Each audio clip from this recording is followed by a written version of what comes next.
and McCann.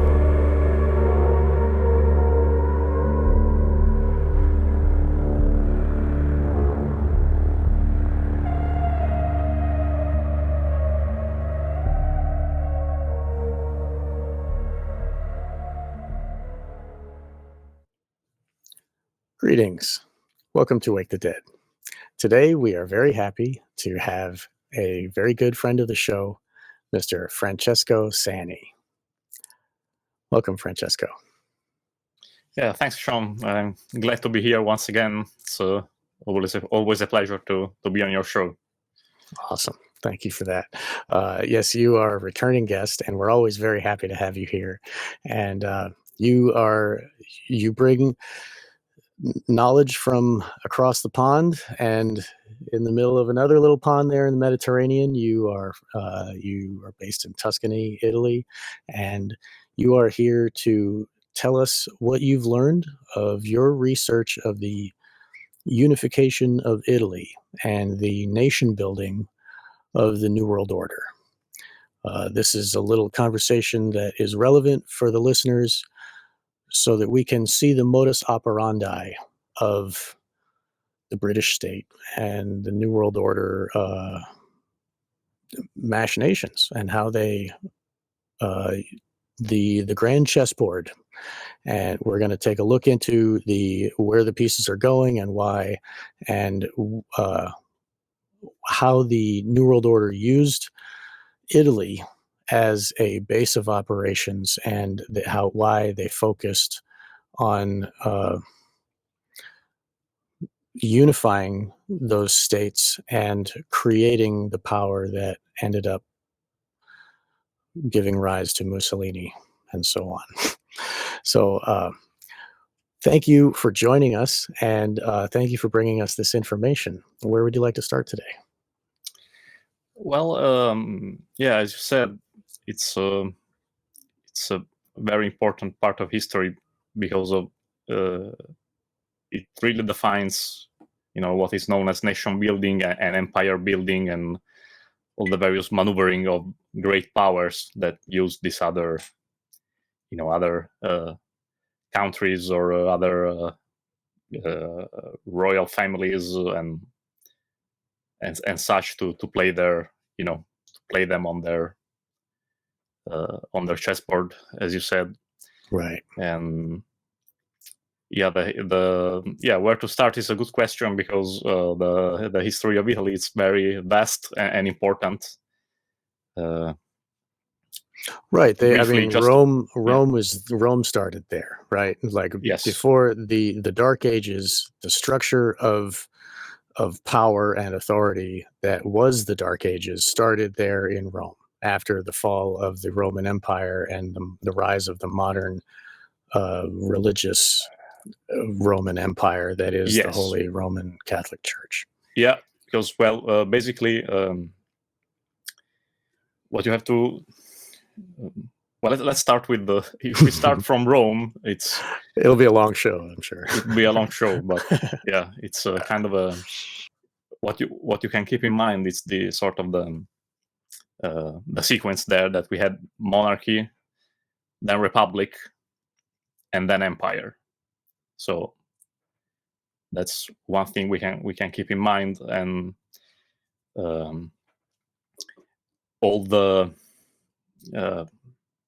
control and political MOs and methods of control, and conquest and population control.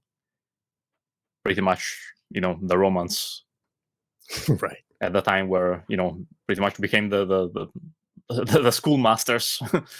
Yes. Of that empire creation and methods to keep the people under control, as I said. Obviously, there was eventually especially the Western Roman Empire fell, and there was however, it kind of persisted in the East, because you have to know that after a while, that after a short while, that Christianity was made the state religion. Officially in 391 and 325, and that's after Christ AD, of course. So the 325 there was the Council of Nicaea, and so that's another important date. Then in 391 you had Christianity becoming the state religion, and after a short while, I think 395, there was the division between the Eastern and the Western Roman Empire. So that's important because in 476, the Western Roman Empire fell.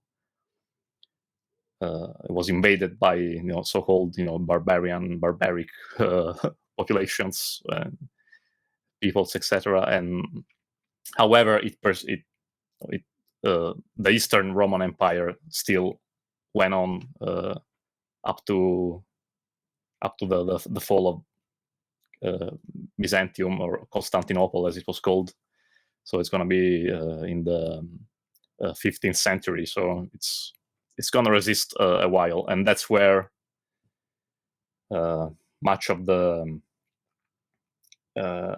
knowledge, much of the erudition was kept. Because in the West, and there was sort of a dark age in that sense. So right, I see. Yeah, they maintained the information and the culture in the east. Yes, of Constantinople, exactly. where the that West eventually went up to the Slavic people, and then eventually moves to Russia. Right, Eastern Orthodox. Yeah, Christian exactly. religion.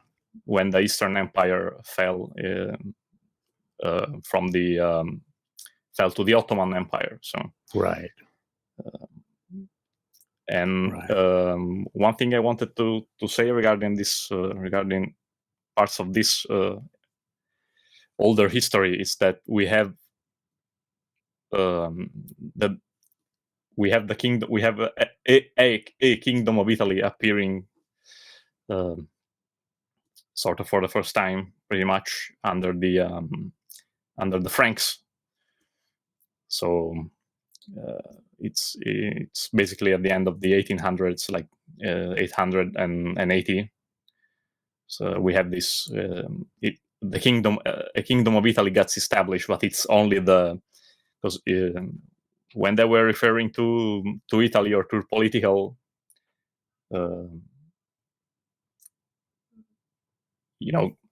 I guess governments, Kingdom of Italy or Republic of Italy, much later under Napoleon, it was all they were all referring to the northern part of Italy.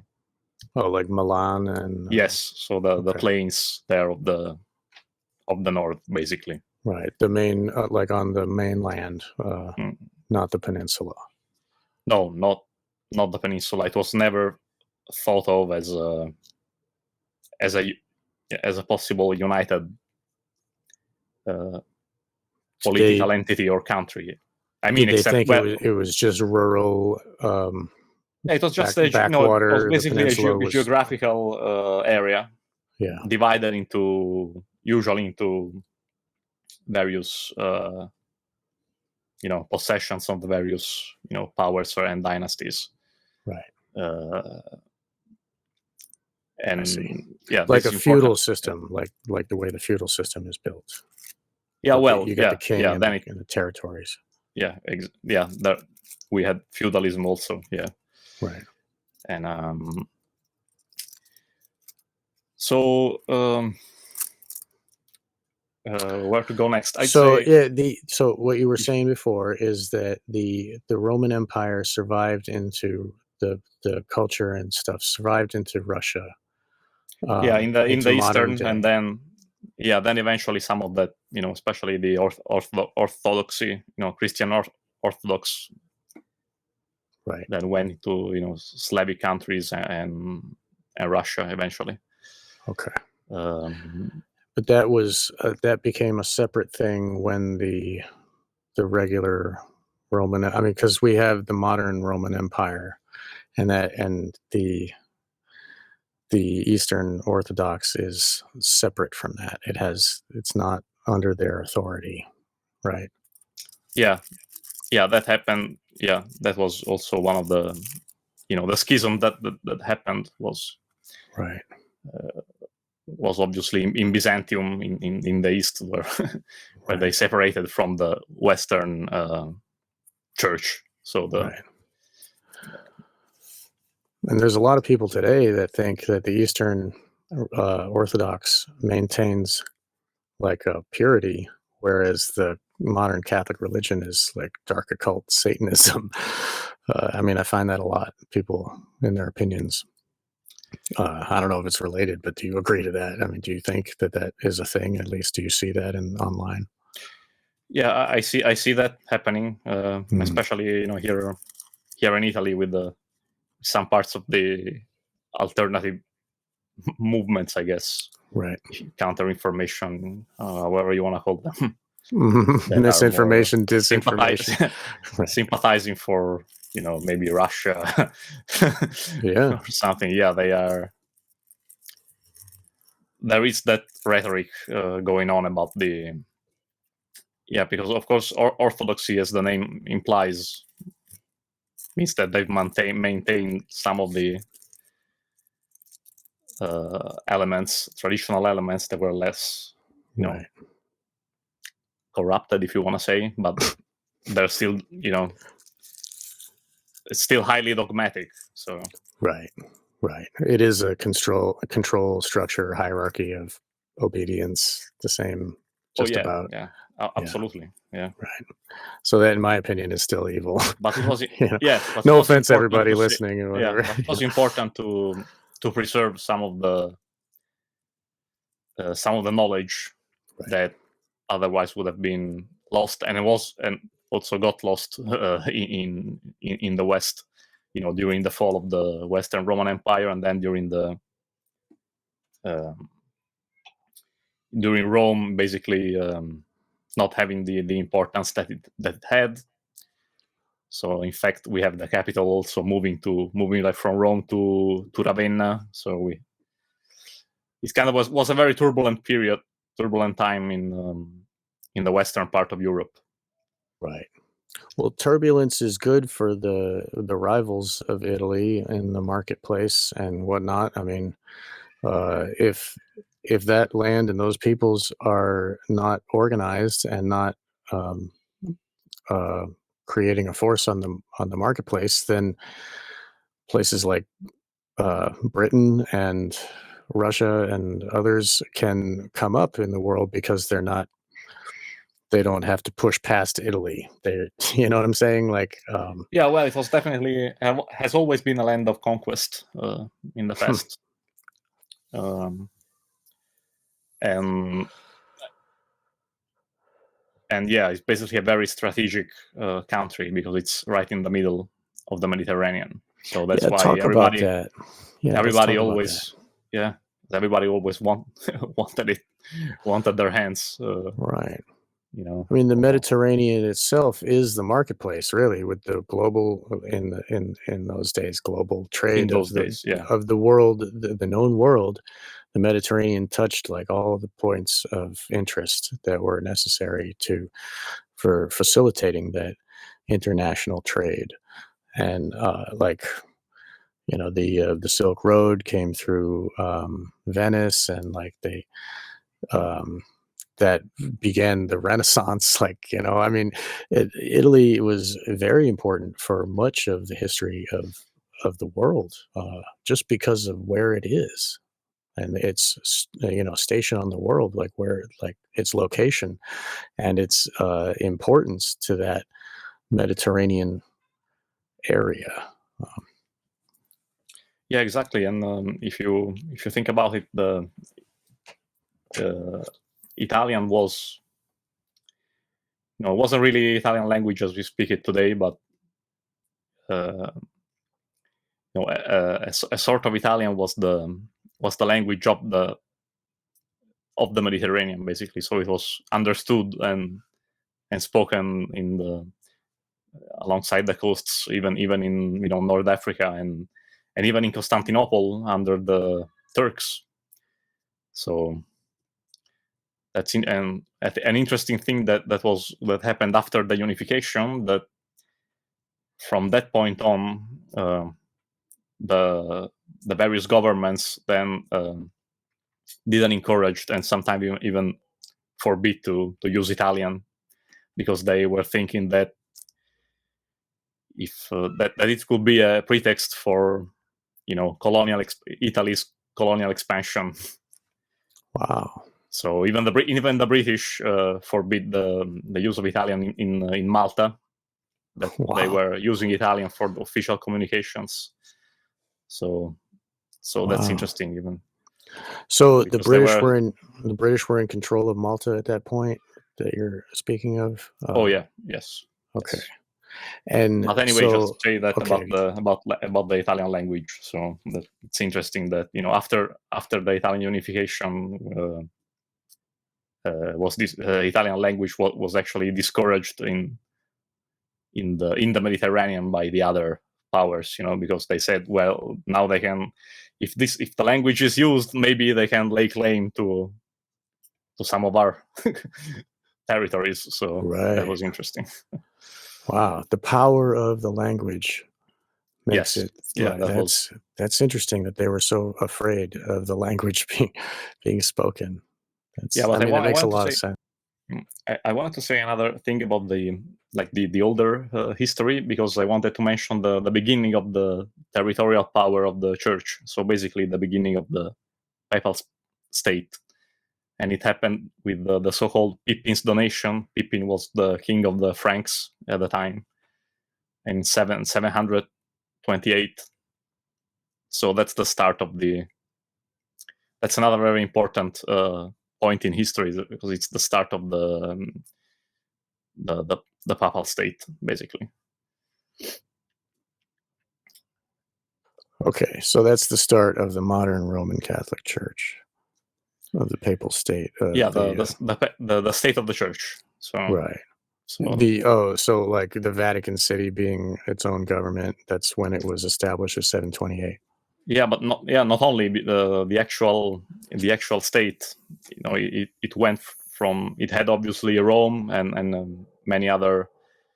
It basically divided Italy in half. I see. So the lower half, so part of it was papal state, and the other part was. They were the other states, the duchies and counties and kingdoms that were in Italy, and in the middle you had the papal state. So interesting. Basically from Lazio, which is the region of Rome, and then goes to the other side, to the more towards the northeast. So right. It basically divided Italy into two, and that's that ended with the after the unifications of Italy. So we'll talk about that when we get to that point. Okay. So I'm sharing with everybody here a map of the Italian peninsula, and I guess here that's pretty close up. Here, there are even clearer if you. I don't know if you want to jump to the pre-Unitarian states, but maybe we should, so we can give people an idea of how Italy looked like before unification. So if you look up, pre-unity states of Italy, you should get a clearer pre-Unitarian Italy. Let's see. Yeah, even the first picture was quite. Oh wait, the first one. Okay. Yeah, the first one seems. Okay.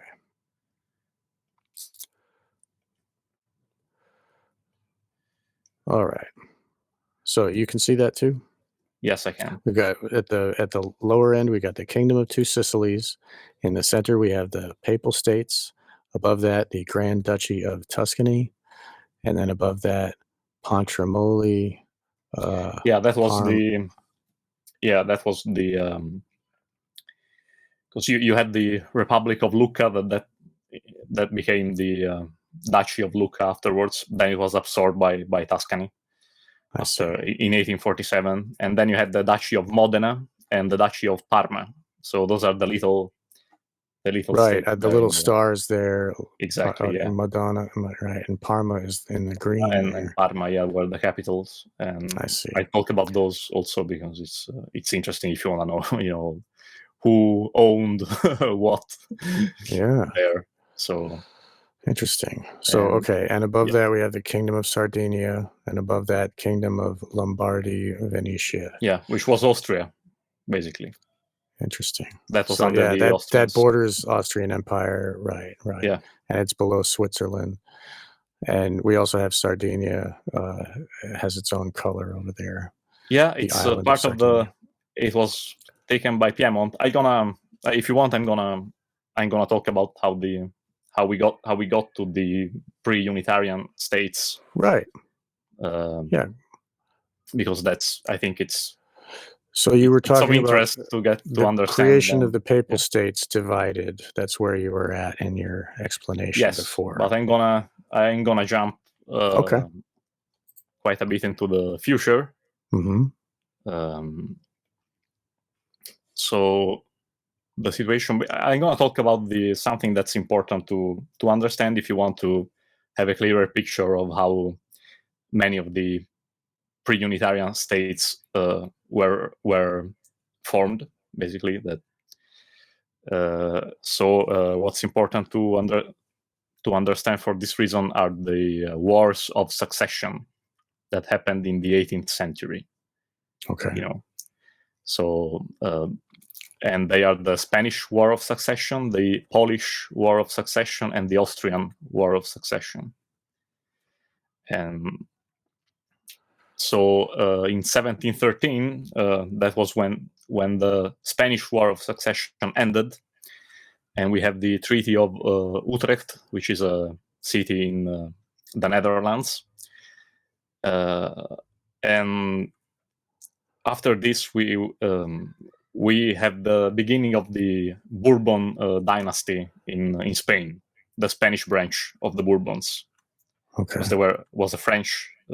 It became the French royal dynasty that basically substituted the Valois, which were, which reigned or who reigned before.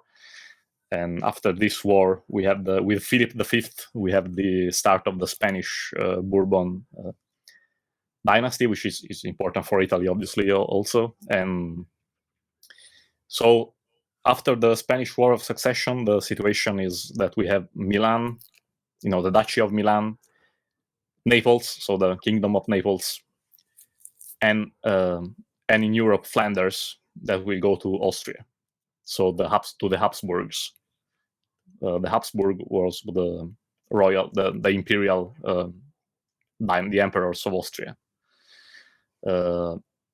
Sicily goes to the Savoys. So we start to have an expansion with the territory of Piedmont. Piedmont was that blue, the blue region that you see in the northeast. Right. And after the Spanish War of Succession, they get Sicily. Right. Sicily goes to them, and another important thing is that Britain gets some strongholds in the Mediterranean, one of which still holds today. So Britain gets the island of Minorca and Gibraltar, which still holds today. Wow. So this the British seizing a place, the British seizing power in the Mediterranean, that's a big theme that we see a lot that we're going to be talking about today. Is that right? Yes, exactly. Yeah. Okay. Yeah, so this war is important because Britain gets Minorca and Gibraltar, and the Savoy dynasty, the Savoy family of the royal, which was the ruling family of Piedmont, gets Sicily. So we start to see an expansion, and that was the country, and the ruling dynasty that was given, that is gonna be given the task to basically conquer the rest of the peninsula and create the Kingdom of Italy, United I Italy. see. So they were important charged with the unification exactly, yeah. by the British Empire. Yes, right? and Wow. moving on, in 1720 there was the War of the Quadruple Alliance, which was sort of a result of the War of Spanish Succession, sort of a continuation, if you will. And basically Spain under their queen, which was an Italian, was Elisabetta Farnese, invades Sicily and Sardinia because they wanted to have those, and they lose the war, and the Austrians, the Habsburgs, conquer Sardinia, but they give it up to Piedmont and get Sicily instead. So now the Savoys get Sardinia. So that's why from this moment on it will be known as Kingdom of Sardinia. So Piedmont will be known now as Kingdom of Sardinia because it was it basically, having gotten Sardinia gave them the right, I guess, to have a kingdom, now. So they're gonna be called, now they have a kingdom, and the ruling, the ruler of Savoy, which was Vittorio Amedeo II at the time, became king because Savoy was a duchy instead. So, before it was a duchy, and now that it has gotten Sardinia, becomes a kingdom. So we have Kingdom of Sardinia, and it's gonna stay that way. So it's gonna remain that way, basically. So Interesting. So that's like the first steps to the conquering of these separate. yeah, no, nations. those are the steps that will get to the pre-Unitarian states as they were pretty much In this image here that we're showing, right? Yes, more or less. Yeah. Okay. And then we get to the Polish War of Succession that ends in 1738, and that's important because we have Philip V, so the Bourbon King of Spain, that invades Naples and Sicily, and that will start the Bourbon line of Naples, and that's important because it is basically what will lead to the Kingdom of Two Sicilies under the Neapolitan Bourbons, that are the ones that are going to be in power until they are, kicked out by Piedmont after the unification of Italy. So, and that line is gonna get started, just so you know, by Charles III, which was the son of Elisabetta Farnese and Philip V of Spain. So he'll start the Bourbon line of Naples. And right. So another thing, if you want, regards Tuscany, where I live. So it's basically, it will be with this war, the Polish War of Succession, you're gonna have the Lorraine dynasty that will get Tuscany. So they will become Grand Dukes of Tuscany because for a couple of reasons. Because Francis of Lorraine, who was the Duke of Lorraine, he will lose. It's kind of it might look may look complicated, but basically one of the people that wanted the throne of Poland had to lost the war, basically. So So they gave him the Duchy of Lorraine instead as compensation. And Francis of Lorraine, which was the Duke, gets Tuscany in compensation for having lost his previous domain. So the Habsburg Lorraine get the Grand Duchy of Tuscany. And the other reason is it was they could do that because it was the Medici dynasty ended with the last Medici, which was Gian Gastone, or the last ruling Medici. I guess I think people will be familiar with the Medici dynasty, right? That's a of familiar Florence, name. and then they rule the whole of Tuscany, basically. Right. So that was the end of that line. So now we get Habsburg Lorraine, so Austrian branch of that family ruling Tuscany, and that will stay that way until the unification. So that's another important part of the puzzle. Interesting. So this is, I mean, these are the royal families of Europe at this time are all interbreeding. They're all cousins, and they're all trading these territories with each other. I mean, it doesn't. Yes. I mean, isn't it very incestuous? I mean, really, why would they have wars with each other, if not just to combine all their powers together to make a bigger, more powerful state? Yeah, these were basically all the turf wars that were going on at the time, the dynastic wars. Mm-hmm. And they were kind of different in a way from what places like Britain wanted to do.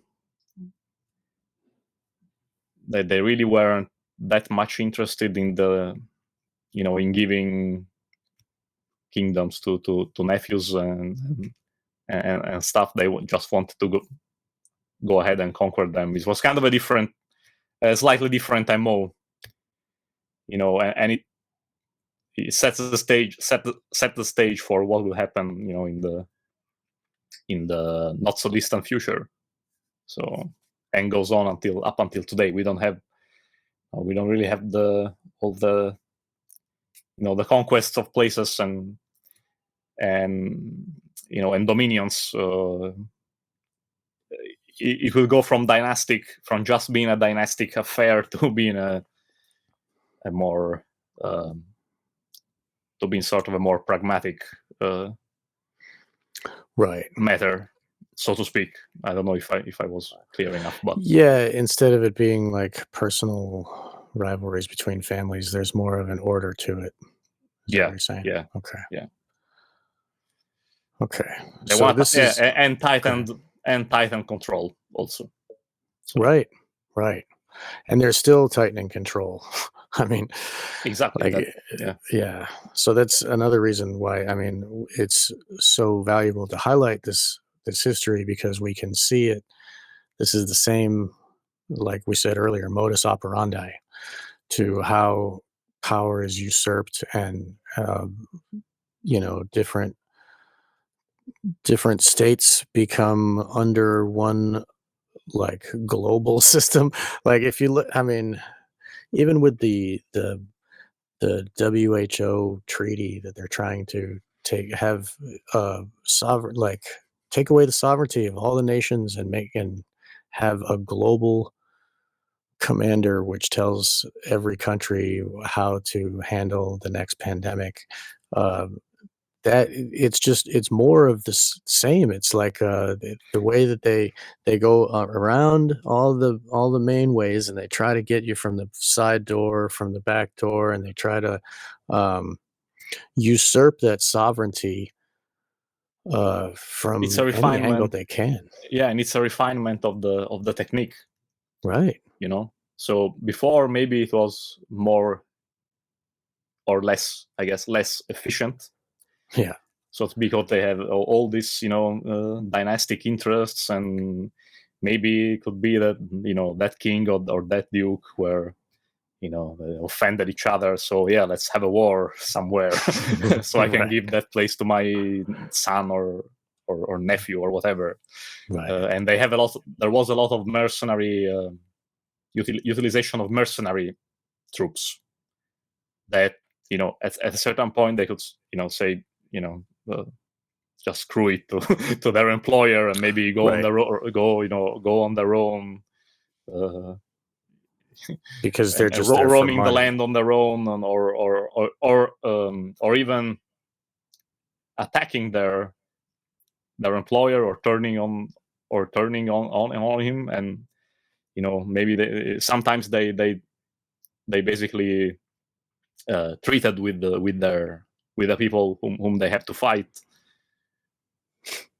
even if the ruler that employed them didn't really want to. So it's and that was one of the things that a very famous or infamous, I guess, Italian character that lived here was talking about, who was Niccolò Machiavelli, was talking about the importance, instead of not relying on mercenaries, but having a national army, having nationalistic forces that believed in what they were doing. Yeah, exactly. The mind control. So we're talking about the refinement of the methods to make war and conquer places and keep power. So basically, the Machiavellian idea, it's it was what we have, what then took hold, and what we still have today. He was criticizing the old playing out, right? He was criticizing the old system as inefficient or more inefficient. He wanted more efficiency in the state. Right. So basically, one of the things he wanted, and we hear a lot of this in the rhetoric of the patriots, the so-called patriots, which were the people who were for Italian unity, and the people who supported it even afterwards. We hear a lot of this rhetoric that they even talk about morals and morality and virtue. So what was for them moral and virtues?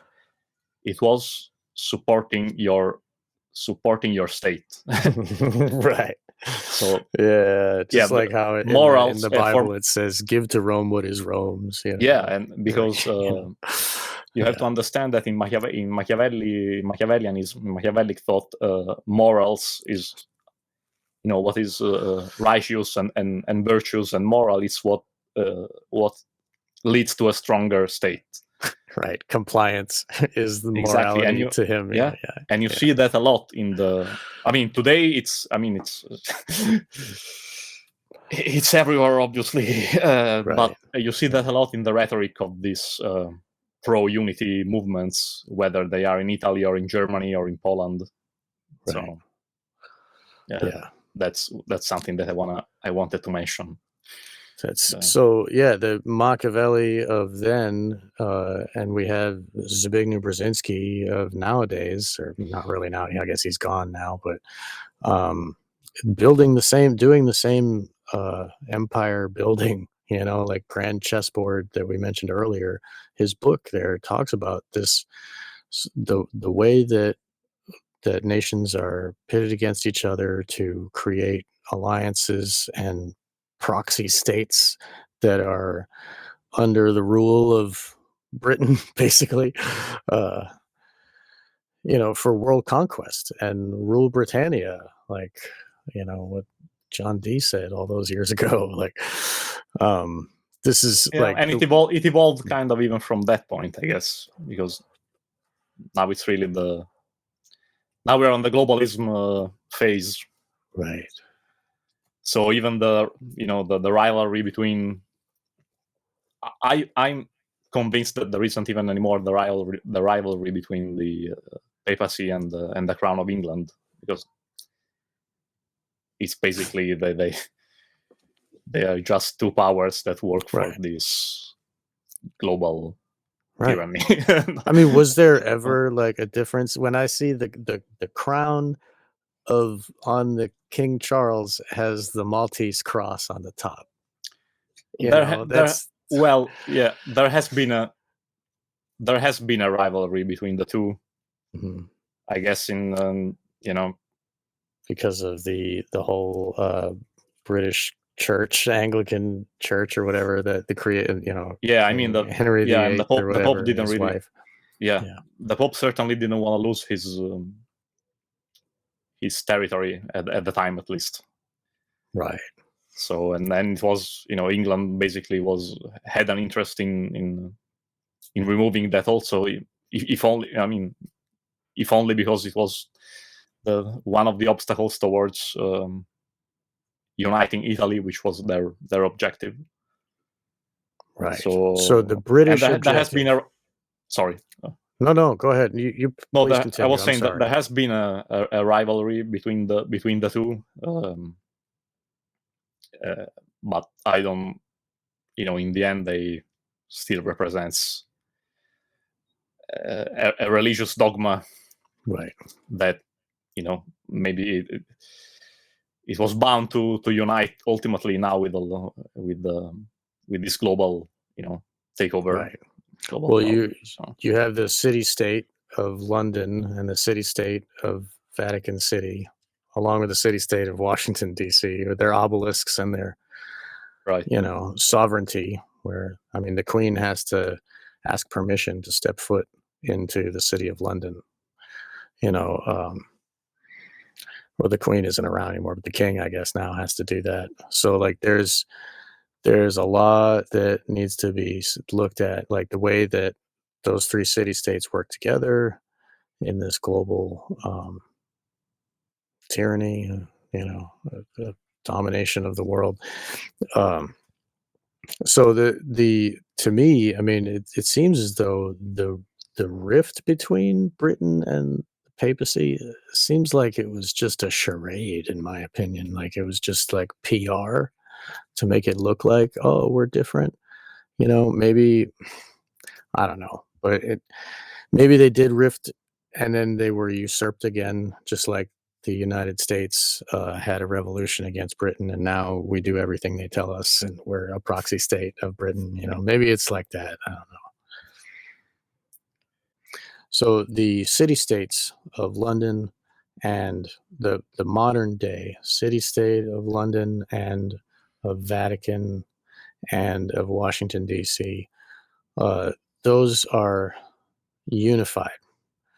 And so we can see that today they work together. And like I said before, the crown of England has a Maltese cross on it, and the Knights of Malta, and the Malta itself is sovereign state. And there's a lot that goes in. Yeah, the order of Malta, it's a sovereign state, I get, or similar, right. I guess. And it has it's now it's in Rome, so and that's a dark occult order. They wear robes, like Malta itself is supposedly an independent state, part of the European Union now, and they were ruled by the British since after World War II, at some time after World War II. Right. So the Order of Malta was based there. Then don't remember exactly if it was when Napoleon invaded that they moved away the first time, and then they ended up being in Rome. So, and they have diplomatic immunity, right? Representation in even abroad. I remember in Prague, I saw the consulate of the order, not of Malta, but of the sovereign order of Malta. So wow, and they make big money by selling passports for people that don't live there, but they get passports to Malta, like as if they rent there, so they get to. I don't and know that if you way can't they're live in the order European Union, but like they can once they get that passport, they can go anywhere with the. Go ahead. I'm sorry. Well, I was just saying, I don't know if they can't live in the order of Malta. I don't know if it's a place where they can live, in order. but I guess they'll have the diplomatic immunity if you're part of it, I guess. I don't know. Right. Yeah, I've heard that they do that. But anyway, so okay. So there's a lot of like weird loopholes where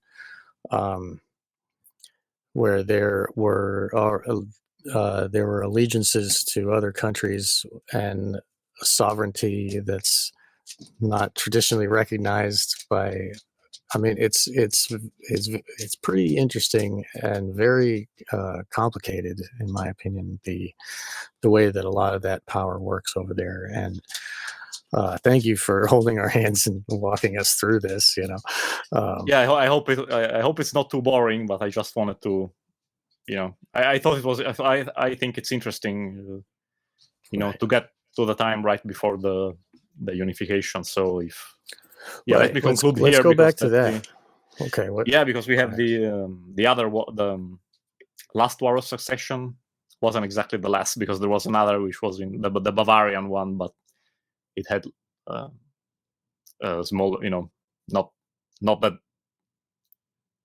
big of a consequence for Italy. So the other was the end in 1748 of the Austrian War of Succession, with the Treaty of Aachen, which is a city in Germany.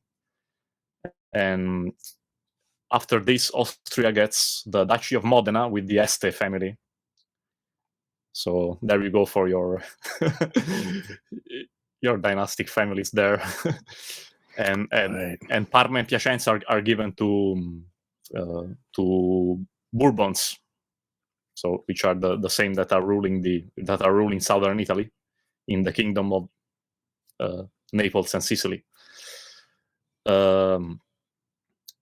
So what happens here is that Charles Emmanuel III, which was the then king of Savoy, king of Piedmont and Sardinia, further expands its territory and gets Nice and Savoy back from France.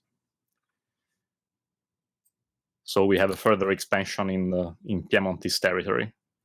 Okay. So that's and what we have at the end, what you have at the end of 1748, at the end of the Austrian war, you basically have the same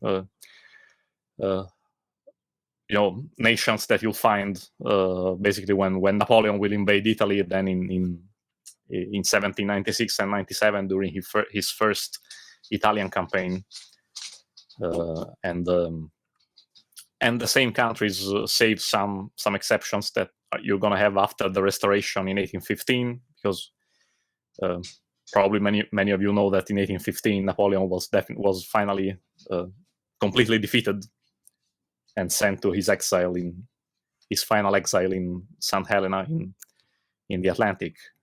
So we have the restoration, this period known as the Restoration, with the Council of Vienna, that will basically reestablish the order that it existed previous to the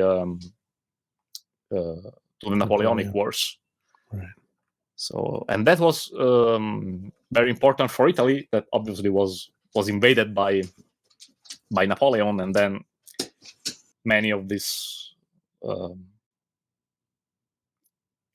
his satellite states were formed in Italy, which were, so obviously there were parts of France basically just under different, administered by different people. And we have during this time we have, for example, the establishing of the Cisalpina Republic, which was in the north, and then we have, and that happened in 1797. So it was at the end of Napoleon's first Italian campaign.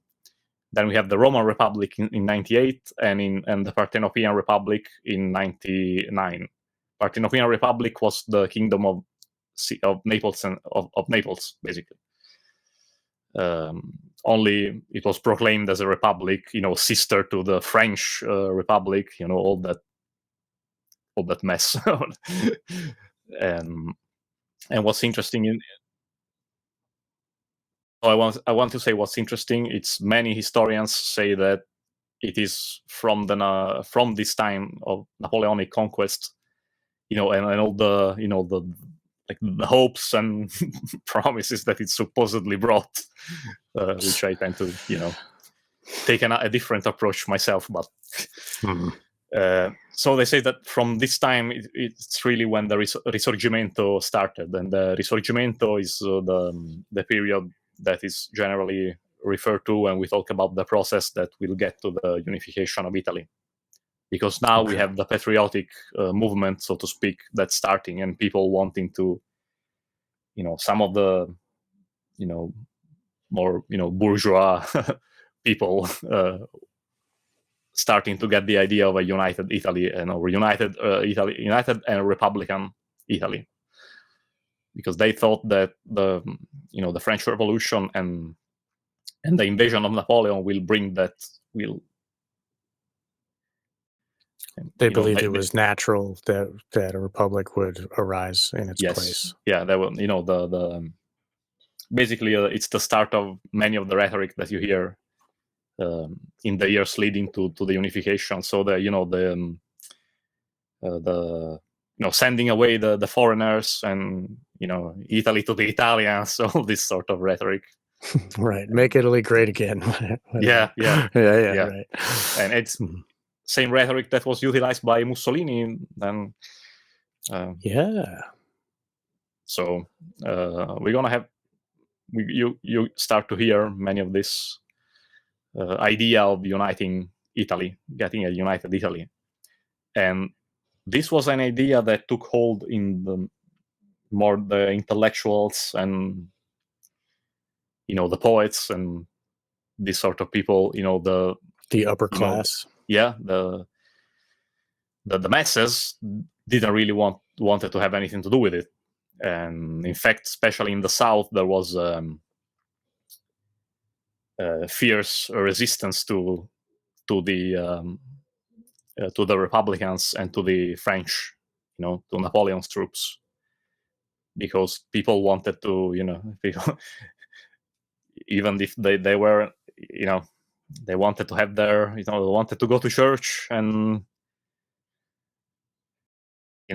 having their king. So, and with the French, the Jacobins and the French, with all the, they were basically anti-clerical in nature, many of them. So, right, it didn't sit well with the people, with the masses, with the peasants, and so especially in the South, we had a fierce resistance to it. So the people massacred, the Republicans and. Wow. So because they didn't want they didn't agree with the Napoleonic conquest or with the Republican ideal. Definitely not. Do you think they were minarchists at heart? No, I think they just wanted to, they just wanted to live their life. Right. They were raised in, Catholicism and worship of the king. So they didn't really want to hear about republics and, and abolishing, the priests and closing church. Right. They'd have none of that. So not that they were, awake to any degree, because the ignorance was very, was prevalent, and it stayed that way for a long time. And actually, it hasn't changed. So yeah, right. If we get really down to it. Yeah, I agree. Okay. But so now we have the only places that now are resisting to the conquest, to Napoleon's conquest, are Sardinia, where the Piemontese king went in exile and it was protected by the British, obviously, by the British fleet also, and Sicily, again protected by the British fleet, where the Bourbon kings of Naples went into exile and fomented the rebellions in the continent, or in the peninsula, so to speak. Right. So that was kind of the situation we have. Then, it appears for the first time the Italian the name Italian Republic with Milan as capital, but we're still talking about the northern, the northern part over there. Right. Just not the up where Milan is, like that whole. the plains the mainland of the north, area, basically. Yeah. Right. And we have in 1805 we have Napoleon being crowned King of Italy. So of course, interesting. Everybody that waited for some, democratic republic or democracy were kind of disappointed. What are they? And yet they still believed many of them still believed in Napoleon up to the very end. So, and also really one other important thing that happened, I guess if people are curious, it's with the 1797 with the Treaty of Campo Formio, Austria gets Napoleon gives Venice to Austria. So even all the Venetian patriots that were hoping to be liberated, that was another huge disappointment. Wow. So, and that was the end of the Republic of Venice after about 12 centuries, more or less. But all the bankers from Venice have moved to Britain by that point. I mean, isn't that, I mean, there was the Phoenicians and then the Venetians, and then they moved to Britain, and the whole British, the sea admiralty law and that whole, mind control system of contracts like that. By that point, I mean, maybe it was like an FU to Britain to give that portion to Austria, because Austria is Britain's rival in the scheme of things. Like France and Britain and Austria are the main at the time they were allies against Napoleon, but they became they became enemies right years later. So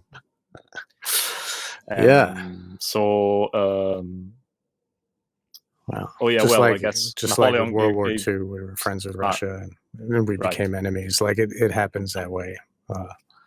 So please continue. So with Napoleon, I was just saying that Napoleon then gave the Kingdom of Naples to Joseph Bonaparte. I don't remember now exactly who he was.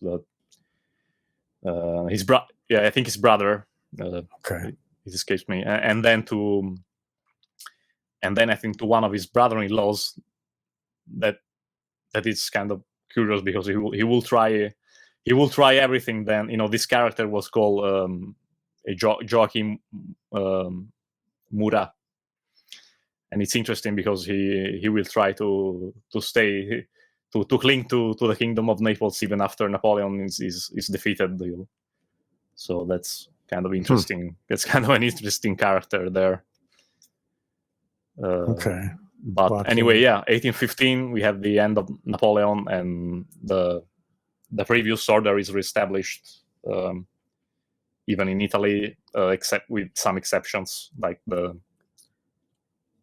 basically the state of Presidi, which was a Spanish, which were Spanish possessions in the coast of Tuscany, were absorbed by Tuscany, and another old marine republic, which was Genoa, was annexed by Piedmont. So that was the end of the Republic of Genoa. Lombardy, Venetia, as we see in the map, it's Austrian, and Lucca, the Duchy of Lucca in Tuscany, will become absorbed by the Grand Duchy of Tuscany in 1847. That's basically what you see here in the map. It's the situation we have. Right. So before the unity, which the only thing is the Kingdom of Naples and Sicily will become the Kingdom of two Sicilies.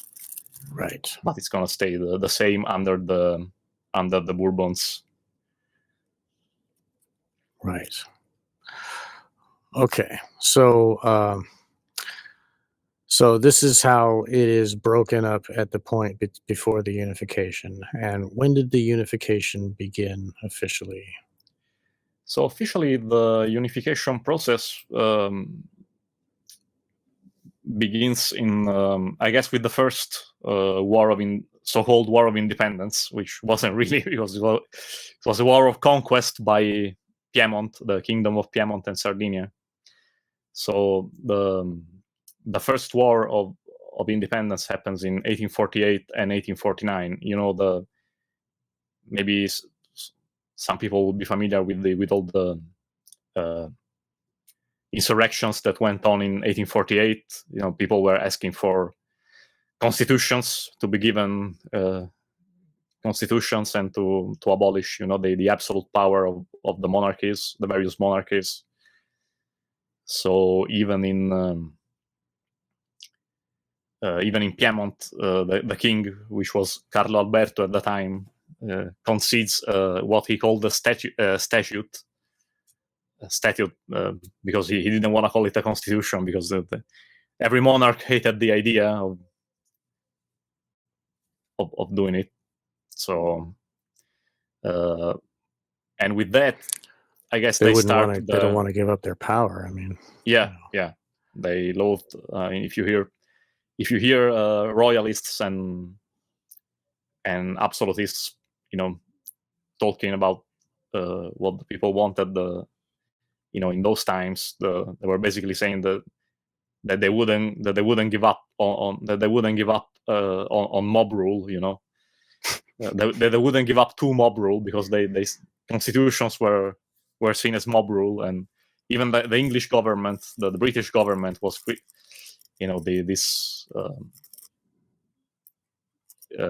royalists, I guess, they were criticizing it because they said that in England there was mob rule.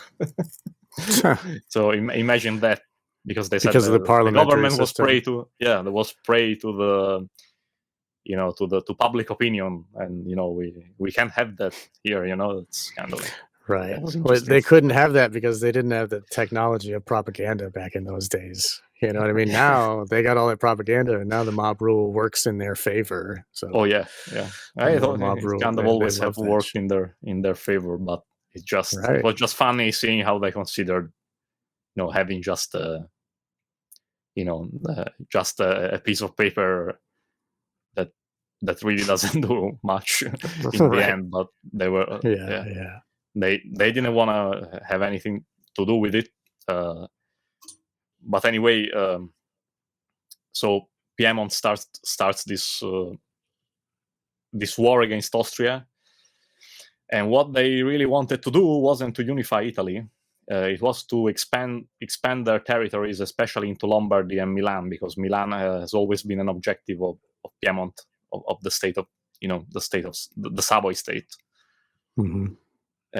So that's what they wanted. They wanted to expand in the Padana plains over there, to get more territory over there. It was just that at the time. So obviously France was kind of agreeing with that, because they, the objective of, the reason why France helped Piedmont in its conquest was to have a buffer state, to have a stronger buffer state against Austria. So, but that concerned strictly northern Italy, maybe up into Tuscany, but not further down, especially not in the Papal State, which was protected by France, was a Catholic power under Napoleon III, and then became emperor again. So after being president, then he declared the empire another time, so with the title of Napoleon III. And so that's the situation that we have. And that first war was disastrous, pretty much. Piedmont was definitely not ready to fight Austria, and it was defeated in 48 and 49. Battle of Novara in 1949 was the Piedmontese had to flee Milan, had to abandon it, and Austria just took possession of it once again. But they gathered many volunteers from other regions, especially students that pretty much got massacred by the Austrians. They didn't really have a chance, But they believed in this. At this point, this idea of uniting Italy was, running rampant among certain circles, and was well propagandized also. So this is another. I mean, this is more mob rule, like kind of the idea. More some parts of that. It's kind of it has always been an attempt to make it look like everybody wanted it, when most people didn't care, and they were living their life in relative tranquility. They were kind of. Well, that's what Machiavelli taught criticized. was like, What- if the people want the ruler, then you will never be overturned by somebody else who, you know what I mean? If the people choose, you're the guy, and Yeah, but they it was an believe it's attitude. their idea, then you'll be king forever. Yeah, but this was an attitude. The people, really wanted to live their life quietly and not caring for what happens in, not really caring, meaning not willing to fight, basically.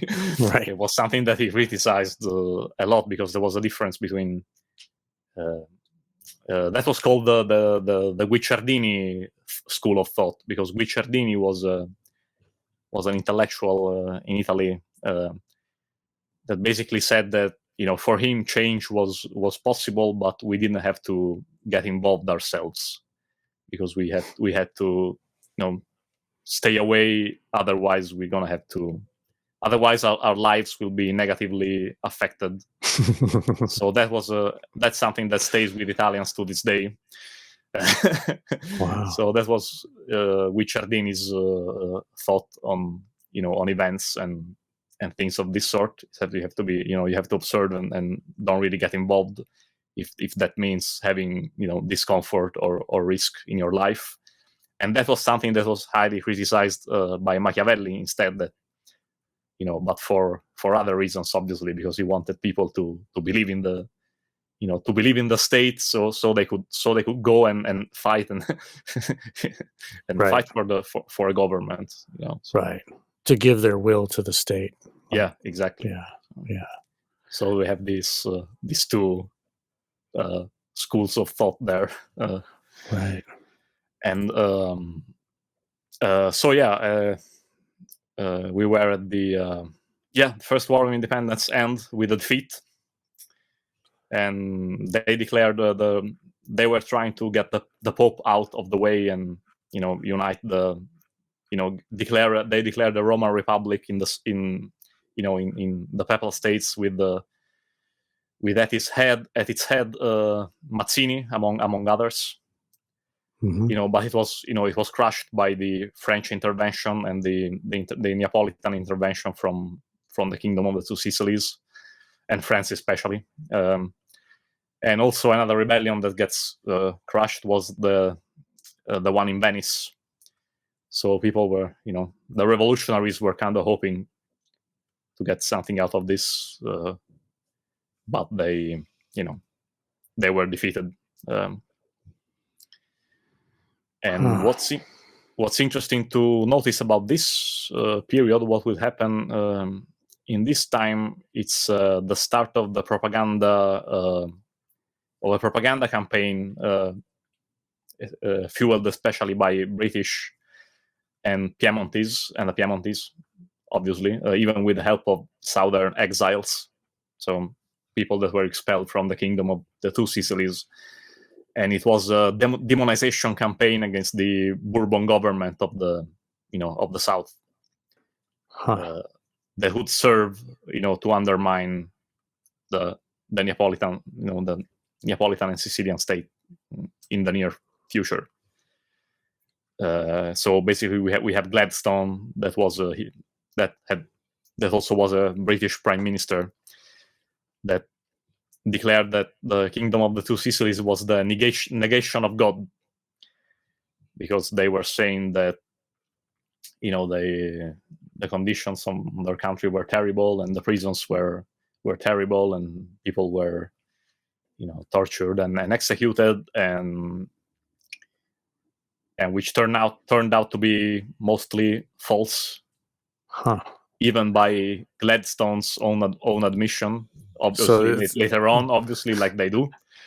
More atrocity propaganda. He said that it wasn't true, but wow. Anyway, that's important because it's the start of this propaganda that had a great effect. Because if you read the many books, especially mainstream ones, they were all saying that basically in the Kingdom of the Two Sicilies was terrible, and was the living conditions were terrible, and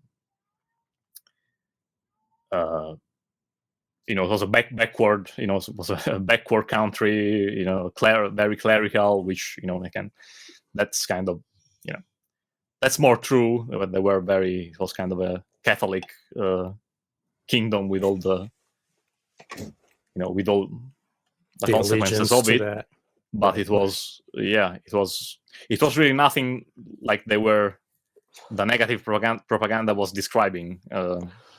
Right. Atrocity propaganda, just like how today they say that they were raping women and they're chopping their boobs off and they're beheaded babies and all that. Exactly. We still get it today, every day. Yeah, they were giving it the Saddam Hussein treatment. Right. They put the babies on the cold floor. They stole the incubators. Right. Yeah. More or less, it was that kind of thing going on. To create the will of the mob, to make that mob rule really get kicked off. Yeah, and the international, and to create, international isolation for that state, for the Kingdom of Two Sicilies, to make it look bad in the eyes of the international community. Right. So, I don't know if you wanted to ask something, or I will move on. Well, I mean, we're doing pretty good.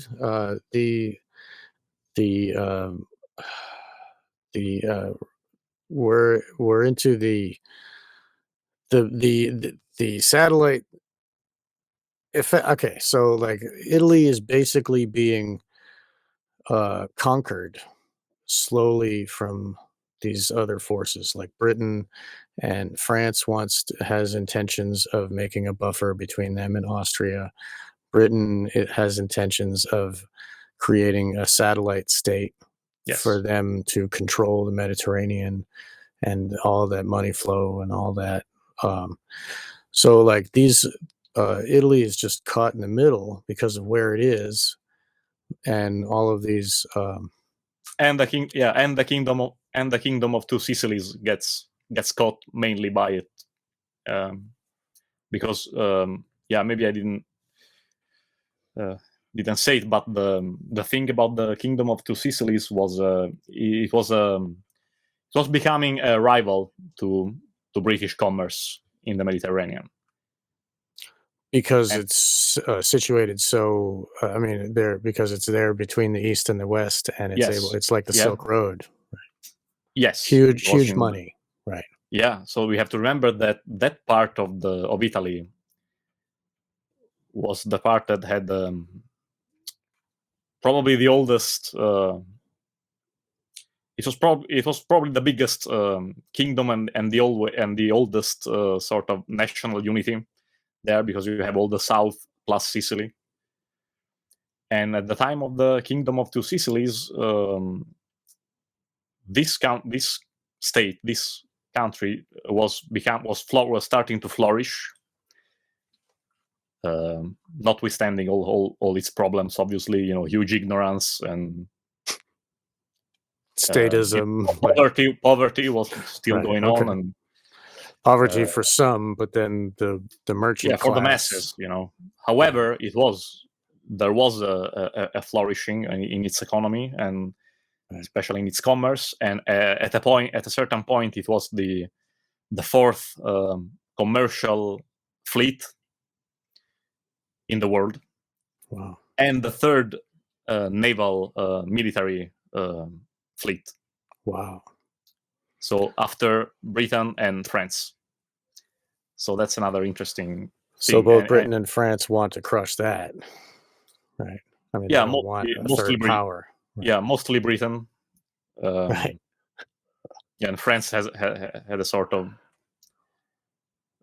agreement, being another Catholic, power that was defending the state of the church. So. Right.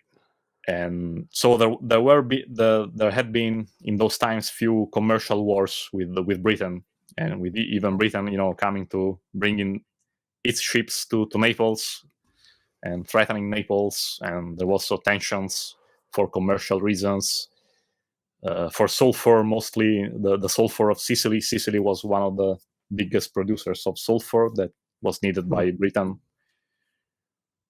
and the other European powers. So again, there were frictions for commercial reasons with Britain. So Right. they had to do something about it, and the occasion presented itself with the Italian situation and with all the unrest and the fact that they could utilize Piedmont at that point as the conquering force to conquer all the peninsula, and and being at their service basically. So, and another important thing is the construction of the Suez Canal that was going on. So that I'm guessing that's probably what made the British pick their because final. the Suez connects the Mediterranean to the outer world. Yeah. Yes, to the Red Sea, therefore the Indian Ocean, and so there's commerce with India.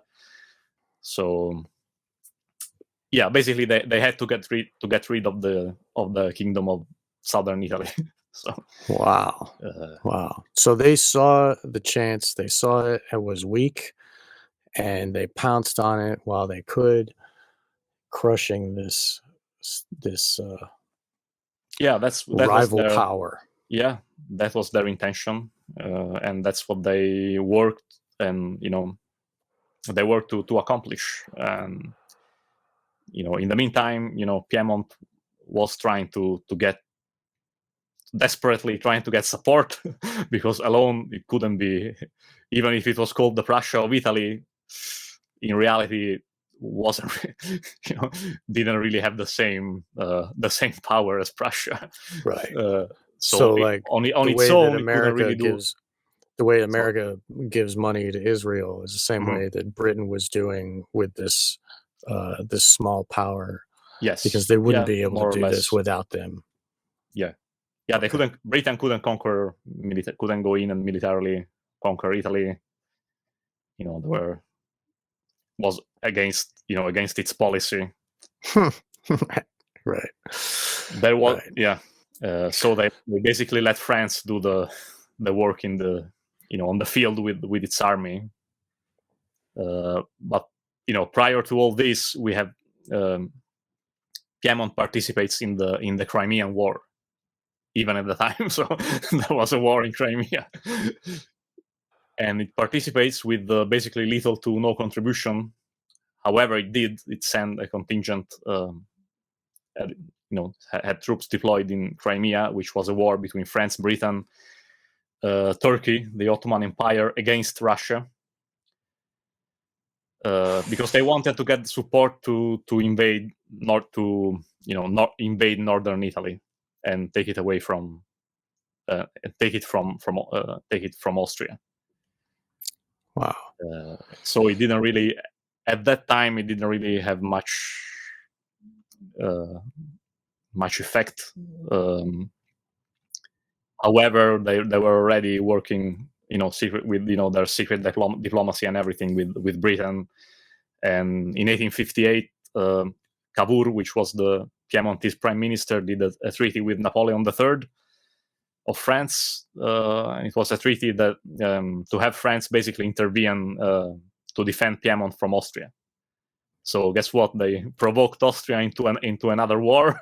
Of course. So they could have the French basically fighting for Piedmont, because Piedmont couldn't really do much on its own. So we have the Second War of Independence that started in 1859 and ended in 1861 with the declaration of the Kingdom of Italy. So I don't know if you want to go through that a little bit. Sure. Basically, the French will win here. Yeah, the French will win the important battles for Piedmont. So they'll defeat Austria in 3 occasions, especially San Martino and Solferino. They then will withdraw their support after that, because they were saying that it cost too much and we're losing too many people. And the public opinion was also not very keen with that, especially with the anti-clerical views of the Piedmontese. France was very, again, was Catholic country, Catholic power. So they didn't really. Right. They knew that eventually Piedmont wanted to get to Rome eventually, so they didn't really. They were definitely against it, and Rome was protected by France also, so it was kind of one of those difficult diplomatic situations. So after those battles, France withdrew. However, in 1860, it's when it starts, when the invasion of Sicily starts, and that will lead to the conquest of the Kingdom of Two Sicilies, and that's going to be the end of the of that nation. So I see.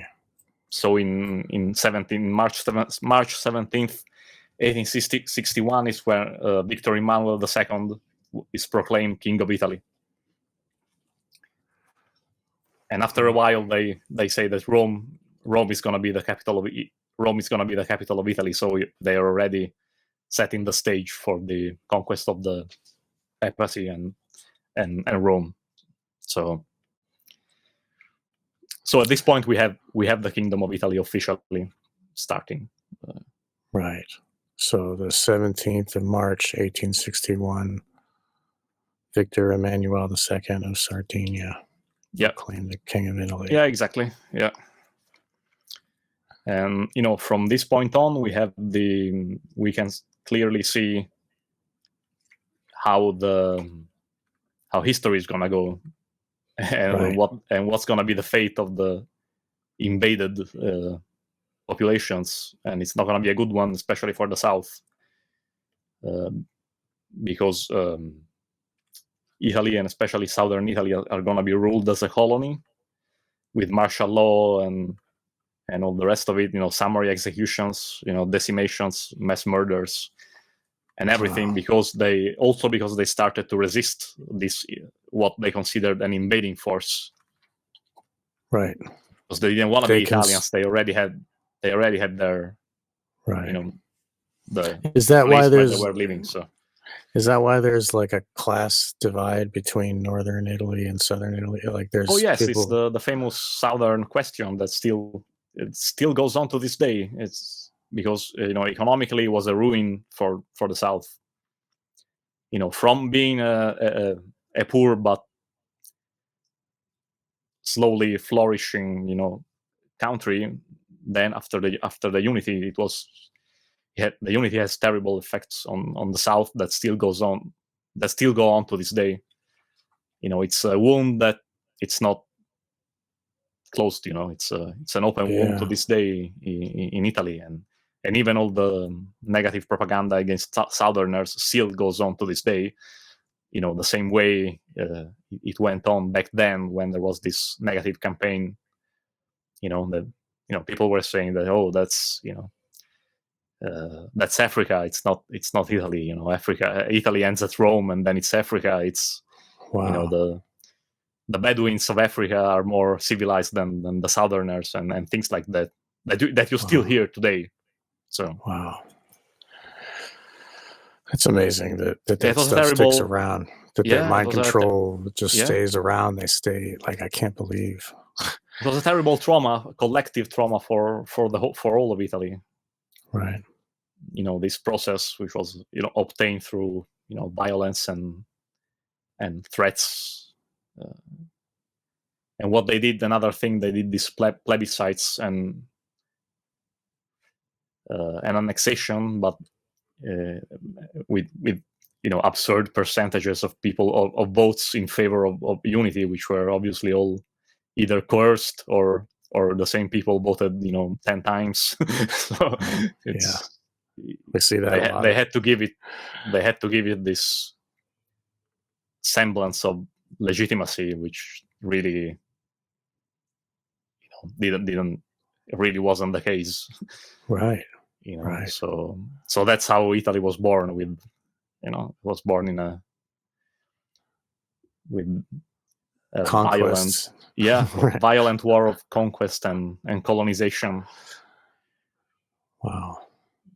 So Yeah, we see that a lot, and it makes sense that that's how it works. And today, with the world and the new world order that's being created, there are different factions that are warring for.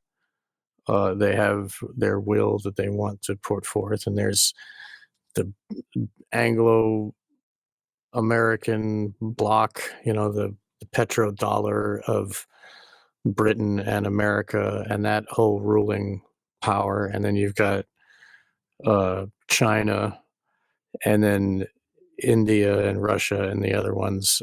But they're clashing for control over the whole thing, kind of the same way that all those, like the way that Britain and France and Austria were fighting over control of the Mediterranean, and their piece of the known world.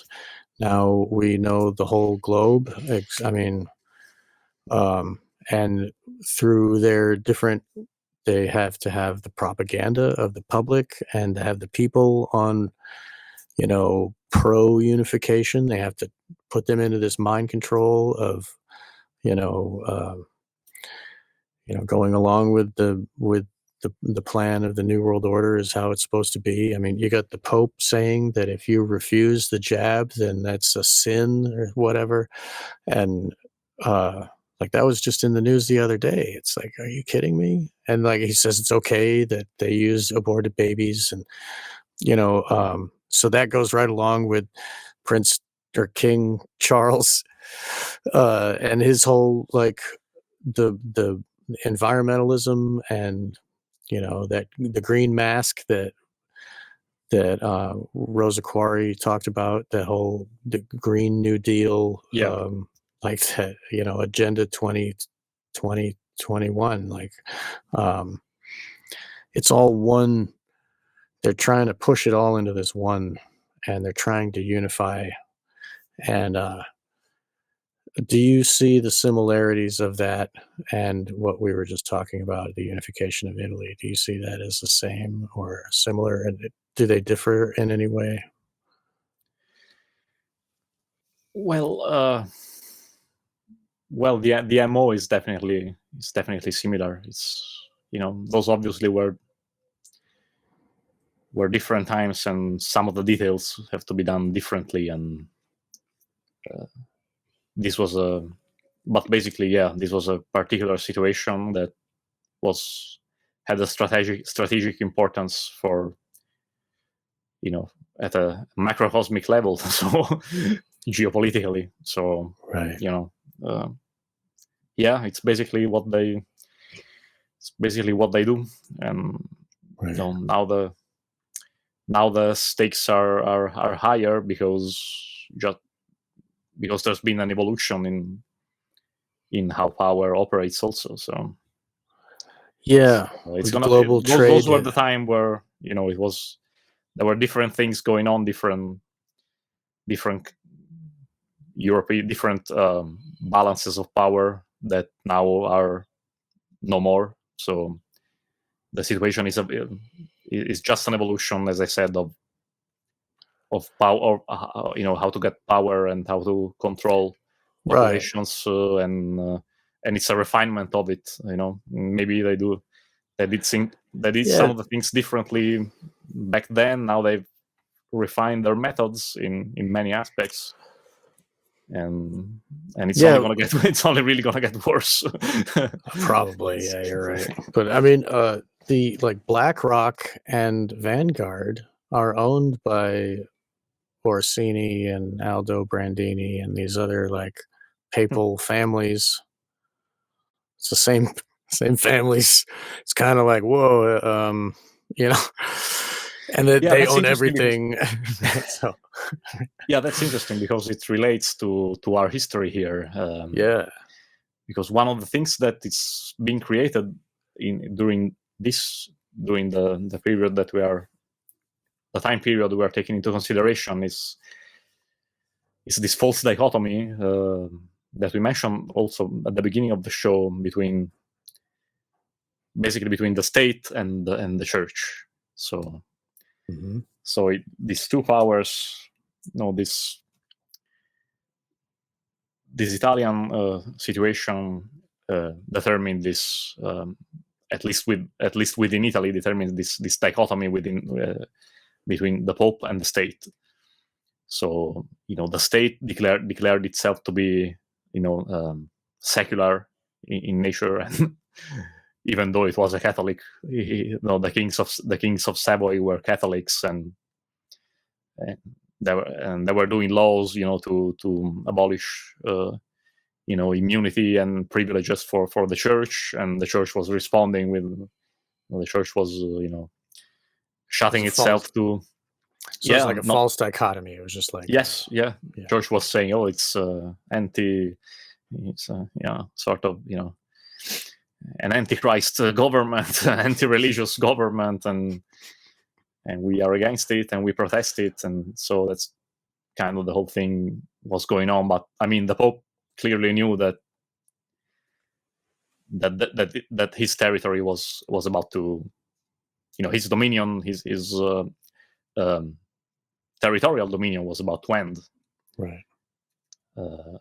And that will happen a few years after 1861, because remember that in 1861 we have Italy that's officially united, but it still misses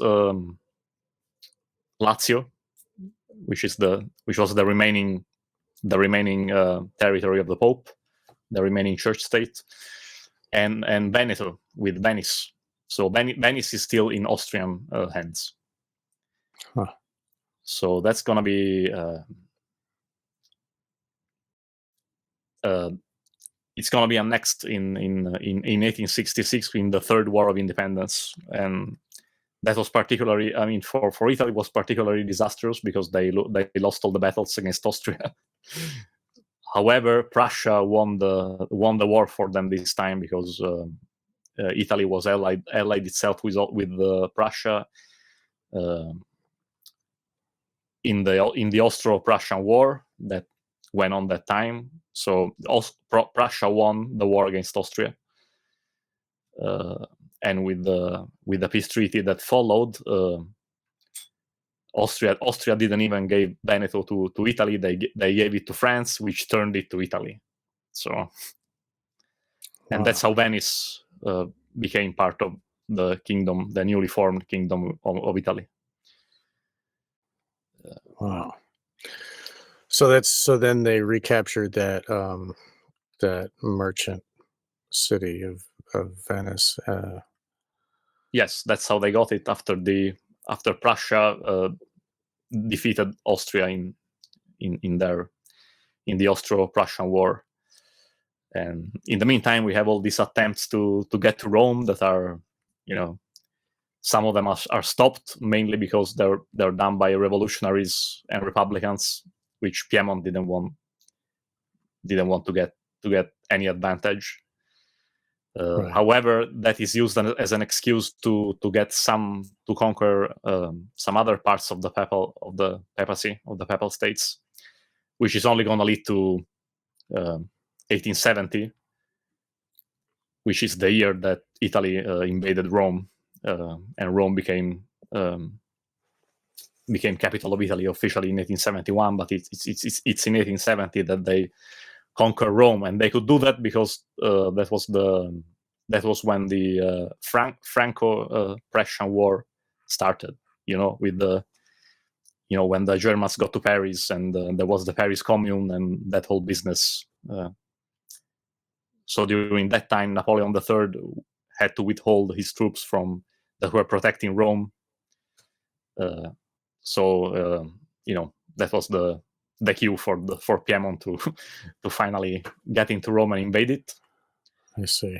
So Rome was basically extremely scarcely defended at that point. So it was it was pretty easy. Just there for the taking. Yeah. Yes. Militarily, it was just there for the taking. So that's how Rome became capital of Italy. But And there's this still is there's still the city-state. yes, which the city-state was granted, independence and diplomatic status, and even though at the beginning the Pope didn't officially accept it, because he said he didn't want to accept anything from the Italian government because they were usurpers, etc. And Right. but that's how the Vatican of today. Wow. Basically, It was is the given to same. them. They were given on purpose. So the Pope was like, I don't even want to be independent, and they're like, no, you're taking it. And so No, just like they he were didn't like want to London, recognize. okay. He didn't want to Didn't want to recognize recognize who gave Italy. it to him. He was just like, Yes. I already own this. It's already been Yes, mine yeah. the whole time. Okay. But that it's interesting because that might have been the end of the papal territorial power and state. However, as I see it, it's maybe as an occult force, it's probably the time that it became even more powerful, because now it's behind the scenes. Now, because every Right. country, every one of these major powers or smaller powers are mostly Catholic in the area, or Christian anyway. So right. it's not, but most of the people of Italy are Catholics. Right. So its power didn't really diminish. If anything, it increased. Right. It's the biggest religion today? Yes. Catholic Yeah. religion still, like all the Latin America is all from the Spanish conquistadors. So it's far from having lost. Yeah, it was far from losing its power. Right. In reality, only the territory, only the land that was given to them by the Franks in the 700s. Now so there had to came be to an somewhere that power had to be taken up into something. Yeah. So that and religion is a mind control device. So of course the trifecta, the high occult order that's ruling, that is conducting those city states, they say, yeah, we can use you, Catholic religion, like all the work that they've done over the millennia, like of conquering people and making them think what they're supposed to think, in quotes, supposed to, according, and if you go against the state, then that's a sin. They love that religion. That's great. They want that part of their. So of course, the they were given this because of the higher orders said, yeah, do that, and then it just happened. It was not like I mean, what I want. Yeah, I guess I don't know how to describe it. Go ahead. Yeah. No, yeah. What I was saying was basically that it didn't mean it might have meant the end of the of the territories owned directly by the Pope and have by the papal government. However, it didn't mean the end of the papacy. Like many people were fearing all the religionists at the time, the Catholics and the conservatives and the reactionaries of the nobility of Europe. Many of them were actually volunteered to go fight for the Pope against the Italians. So, but it absolutely didn't mean the end of the papacy, as we can see even today. Actually, it just went from an overt power, national power, to a covert, to a covert the power, territory, which probably gave them more power. I believe you're right. Yeah, even more power, I guess. Right. I mean, the territory that they still hold is within the minds of all those billions of people. Exactly. So that's more important than land for the mob rule that they orchestrate.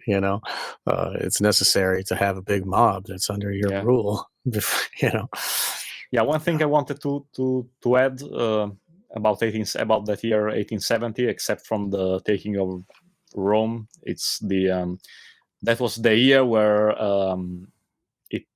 pretty much ended the resistance in the south. So in 1870, the South was conquered. Yeah, from 1860 to 1870, we have this phenomenon that the Unitarian propaganda calls banditism or brigandism. They were saying that these people are just common criminals and bandits and brigands, but actually, many of them were. However, most of them were people who were rebelling to the invaders. They were loyal to. They were either Bourbonic troops or foreign volunteers, foreign so-called legitimists, or I guess in a negative way were called even reactionaries. But people that didn't want former duo Sicilian subjects that didn't recognize the government. They see them as not as Italians, but as Piemontese invaders, and they didn't want them. So that was a resistance war, and of course the repression was brutal, and it finally ended in 1870. But that, at least, fortunately, it was also the end of the military command and the martial law in the South. So they were finally accepted as neighbors, or the same. Not really, but at least yeah. It was the more violent. That. The more violent part was kind of over. Right. Because with the fall of Rome, obviously, the king, Francis II of Bourbon, that was the last king of Naples and Sicily, obviously had to flee in I think he went first in France and then in Austria. But so he was the one sort of fomenting the rebellion during those years, and after that, in the end, he went to live and die in basically in anonymity. So, do you think that? I mean, it seems like they got their way pretty much systematically. It just went one step. They got their way, but they step. couldn't. Yeah, one thing that they couldn't. People weren't feeling Italians. That they couldn't do. Right. Mussolini tried it. After this, he had a bunch of propaganda trying to romanticize the Roman Empire and restart it and that whole thing. Yes, yeah, absolutely, because it was seen as the first united Italy and imperial Italy and dominating the world, etc., which wasn't really, technically it's not really the case, because it was Rome, not really Italy.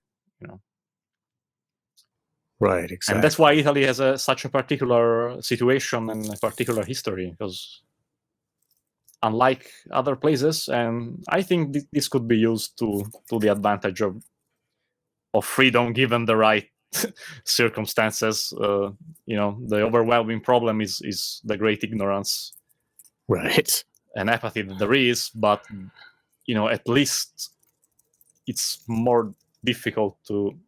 I'm guessing it's more difficult than other, oldest nations that have a deeper rooted sense of nationality. It's kind of maybe it's more difficult to rally the people for nationalistic causes. Interesting. Do you think that, you don't think that modern Italians, you don't think modern Italians see themselves as really Italians? They wouldn't really fight for it because it's like whatever, they don't care about state. I don't know, because this is a very, I think that the unification process and how the government was ran after that, that is in a pretty authoritarian way, still has its effect. So Italy was, there were various ideas about it. Piedmont had already in mind one thing, that he wanted to be the ruler. They wanted to be the rulers. Right. But some other of these people, this pro-unity dreamers and and ideologues, they some of them wanted a federalist, a federal country, because at least they recognized that all the various realities and nationalities that there were in the peninsula couldn't be brought together. Right. Yeah, couldn't be brought together under a centralized authority. That makes sense. However, kind of like how we have here in the United States. Yes, as a however, republic. that's what happened. The government was from the beginning didn't care about the differences between the various nationalities. They wanted centralized power, centralized control of what we have, and they gave these superpowers to all the government representatives in the various regions and provinces. Right. And it's kind of really an authoritarian,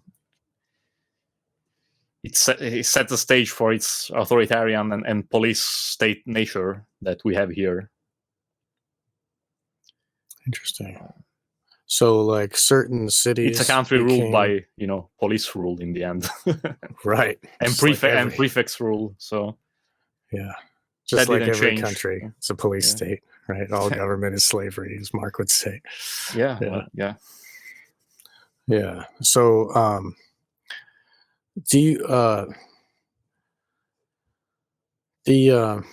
the way that the mind control was pushed onto the Italians to make them think that they are Italians instead of disparate city-states or whatever, do you think that was that similar to the propaganda we get now with the woke and the environment propaganda?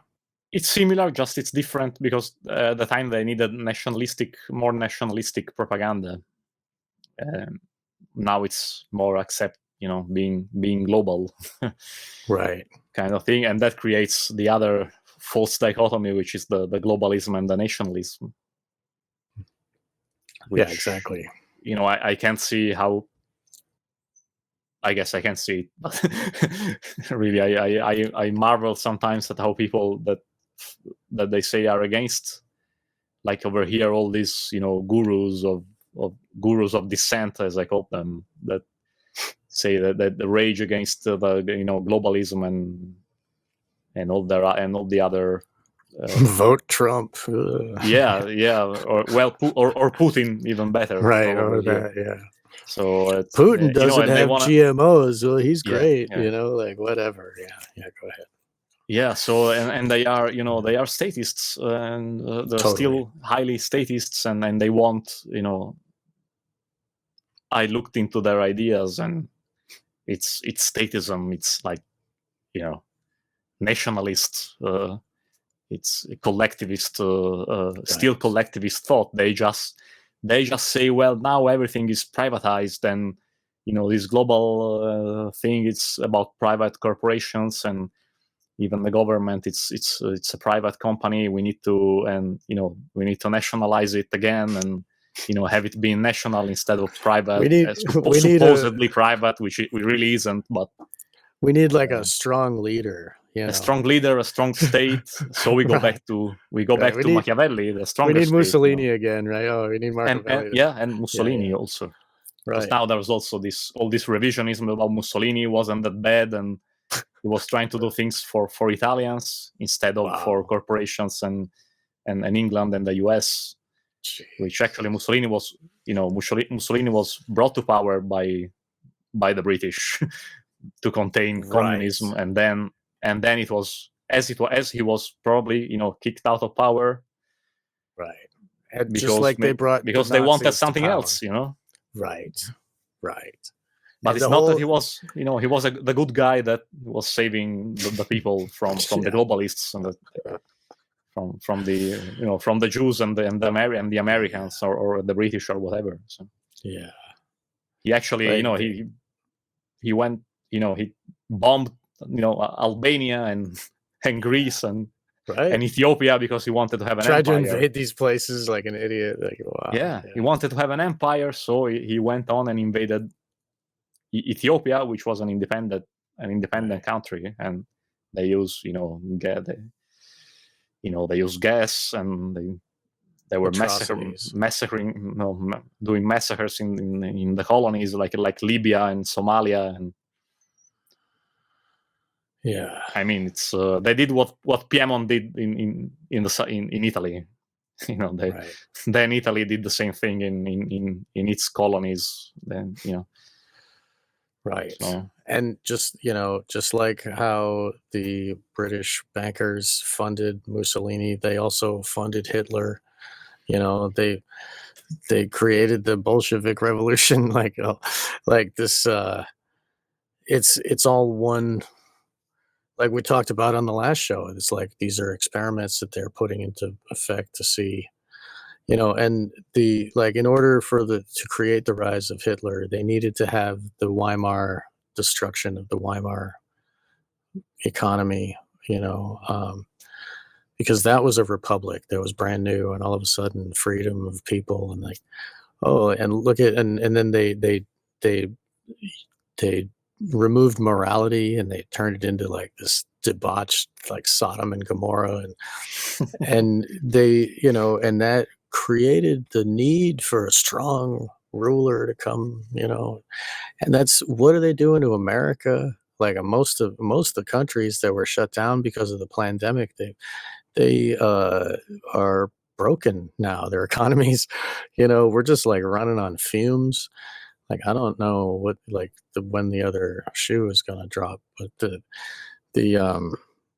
we are depressed and destroyed to the point where we're going to be ripe for one of these Mussolini types to show up and be like, oh, let's do some nationalism instead of that globalism or whatever the hell. Yeah, he's well, going to if be you working see, for the globalists, just like Trump.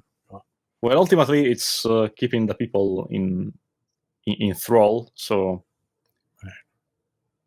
so in the end, it doesn't matter what kind of who sits on the throne, and Right, this it's global collectivism.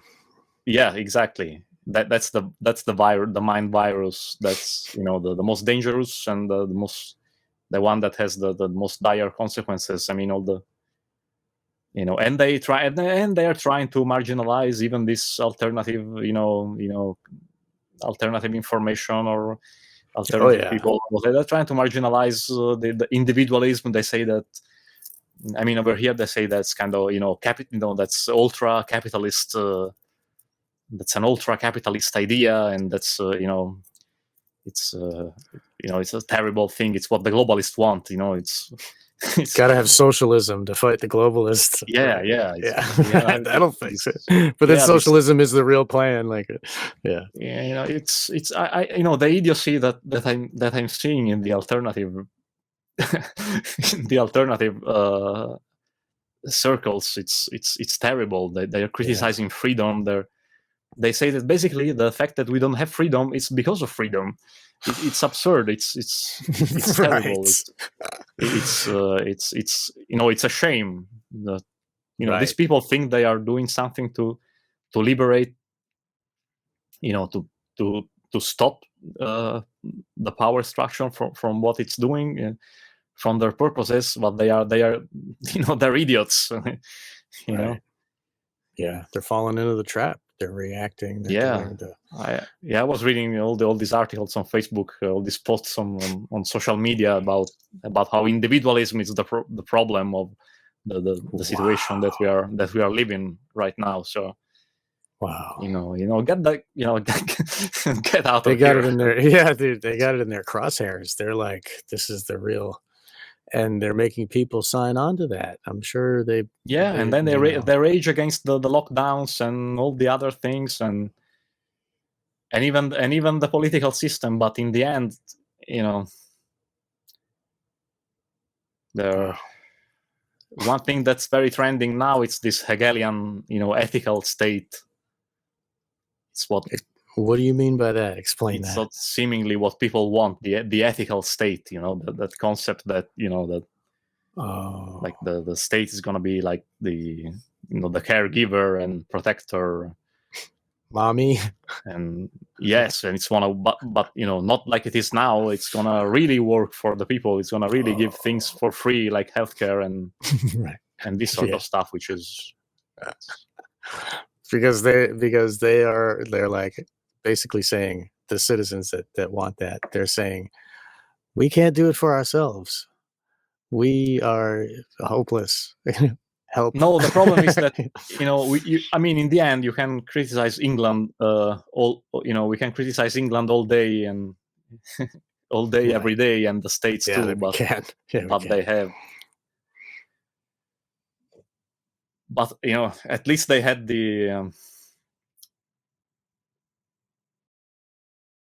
they had that. It's kind of different because in continental Europe we always had the absolutism. We always had the absolute power of the monarch or of the Pope. Right. So that's really what people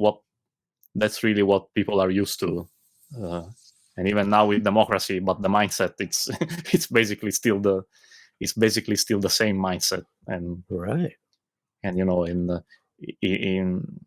while in England was different, it was different because the absolute power of the monarchy was always contained,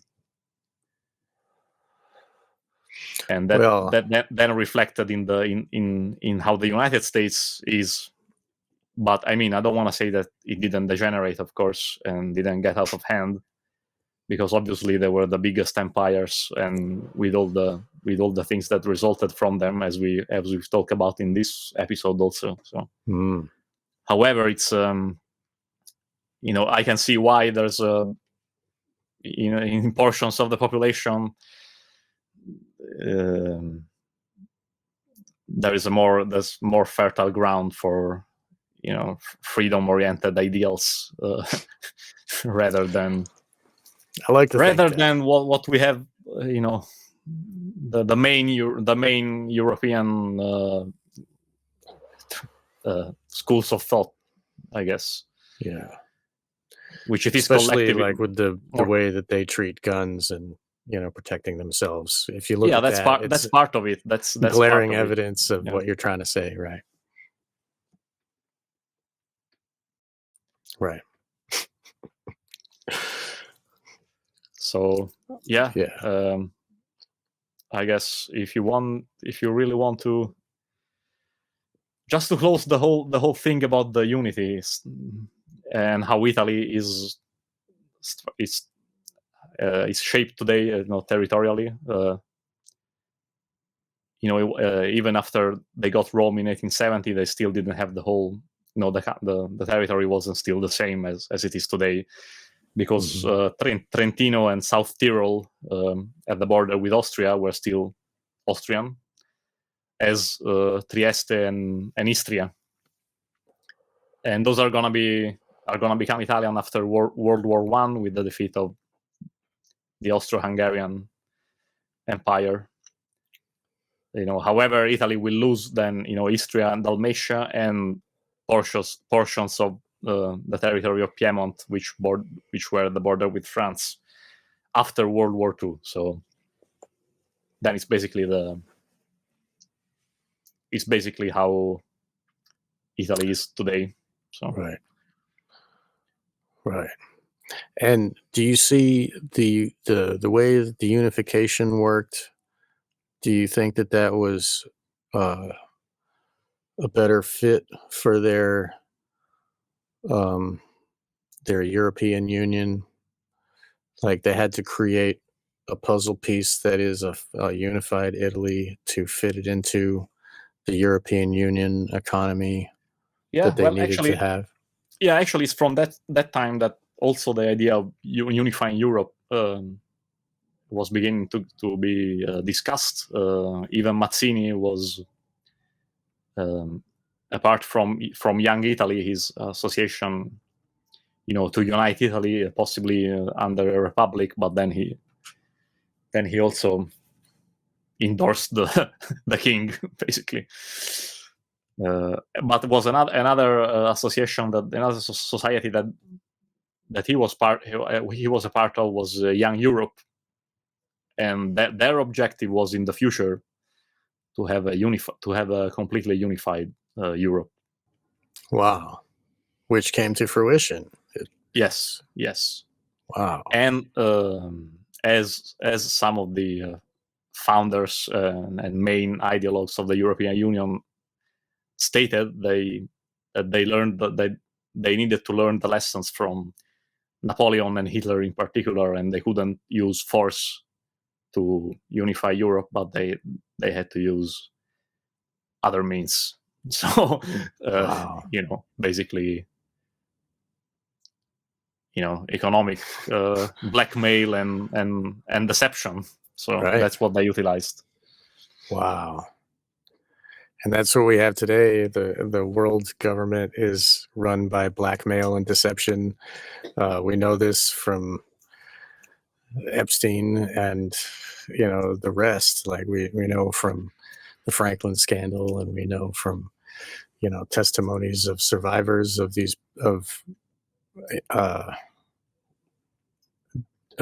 dark occult orders running blackmail and deception is how they get everything done. And that's I mean, I see that today. I think that like what we had a brief kind of overview of the whole unification period, and I think that was happening. The Order of Malta is another, is an example that still survives.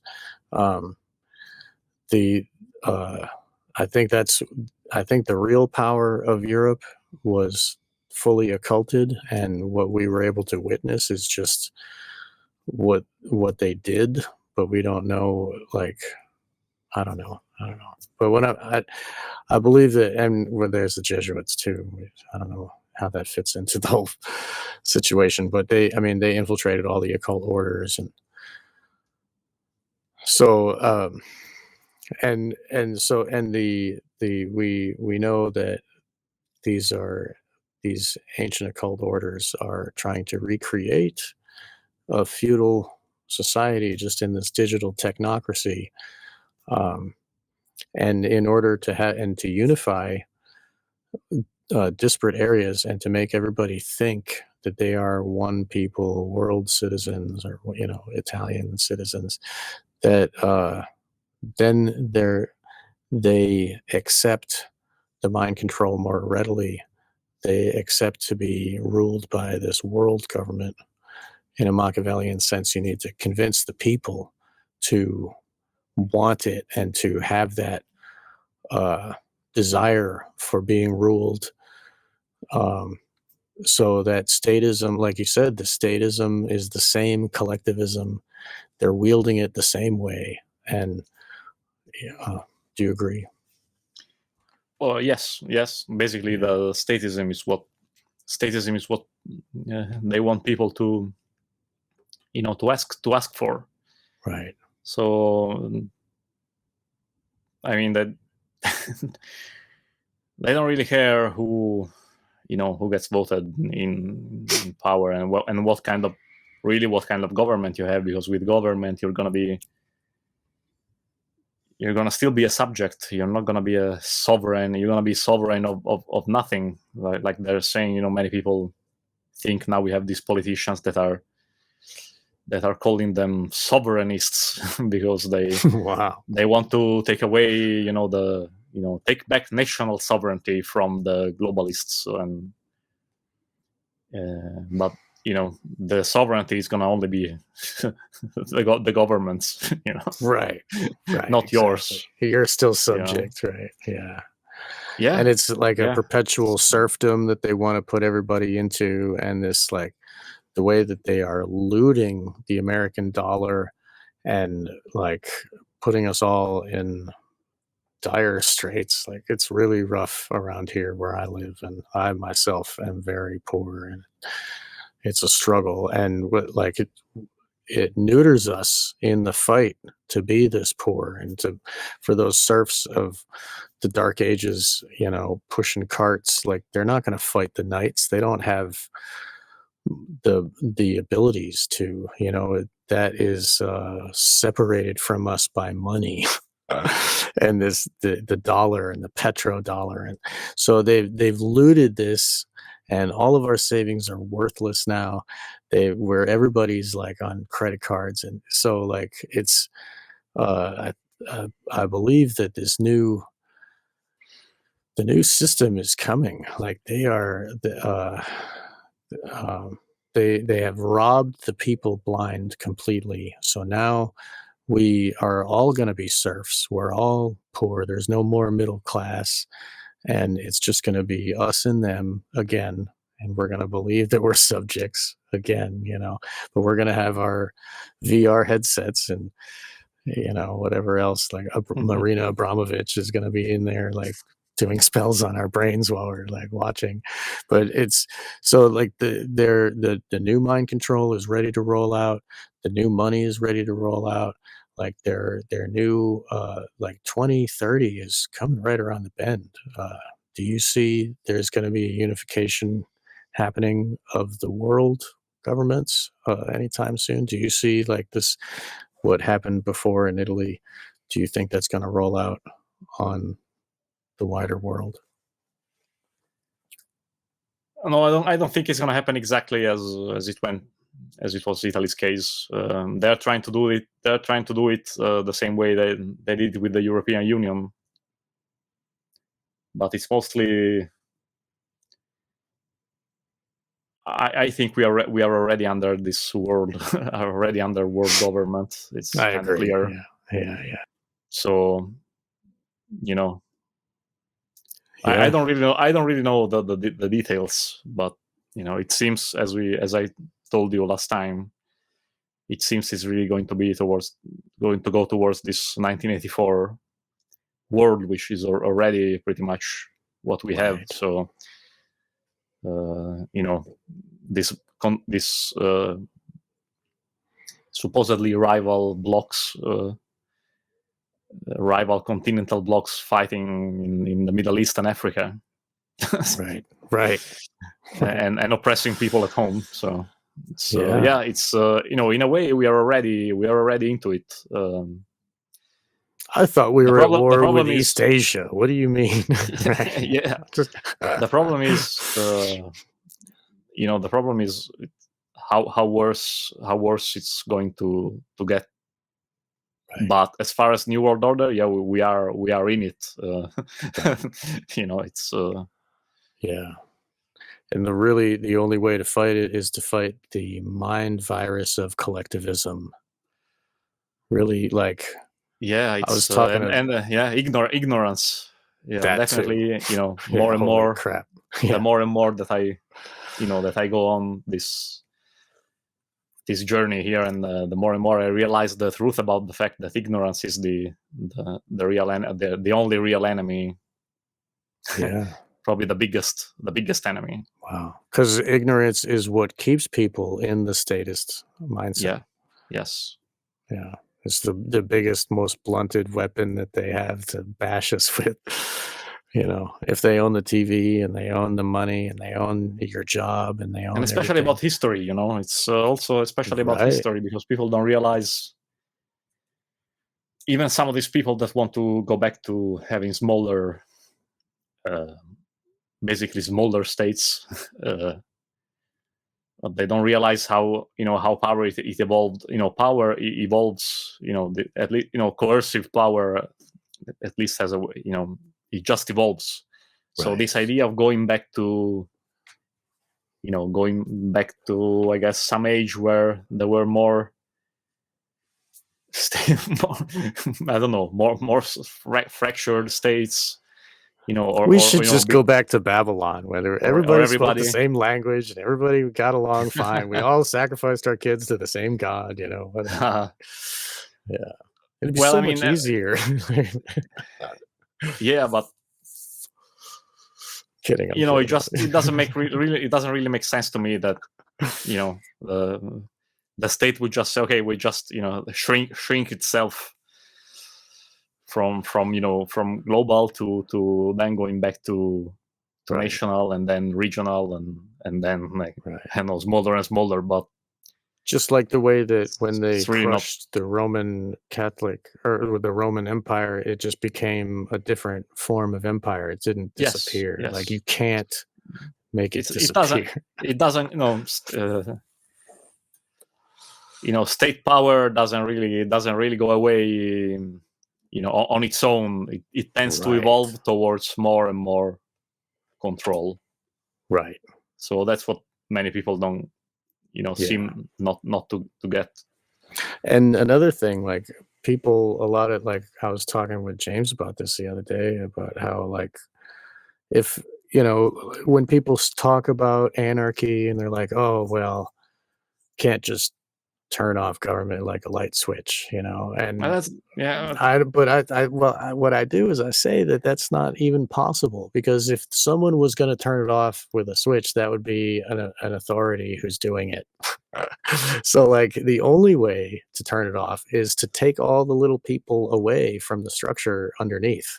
If it's a pyramid, if the base of the pyramid all walks away, everything crumbles. So, like what Derek Bros is doing with the freedom cells, and like with the the voluntarism and the agorism and the voluntary trading, without government and people finding new systems, that's how it's going to end.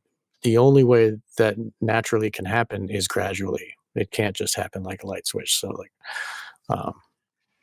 Yes, that's that's right. And that's it. also the getting the mind away from from how most people think currently, and not just most people, because most people are kind of they're in a terrible state of mind, but even people who say that they want more freedom and to change things, even those people have to change their mindset. So Right. They have to become less ignorant, and they need to recognize their own sovereignty of their individual self. Well, like, we're all individuals, like, there is no forest, it's just individual trees, and everybody, the idea of the state being this conglomerate of collective mass, whatever, that doesn't exist. It's a fiction. Like, really, everybody is an individual, and we are all free. We all have free will. We own our bodies. You recognize that. I mean, once everybody recognizes that, then all of a sudden the mind control goes away. The Mussolini be there yelling, and everybody be like, what a weirdo. And they turn around and go to the market and get some veggies or whatever, like, that's really, I think that is the cure. And I heard many people say that we are in a time now where more people distrust the state than have ever before. And I think we need a trophy, because we're gaining power. Freedom is slowly churning. There are a lot of pessimists out there that say it's not happening, but I woke up, I recognize it. Before, I used to be a statist. I was voting Ron Paul, like, he was the best choice out of all. But, and, like, I was under the mind control. I slowly peeled away the layers.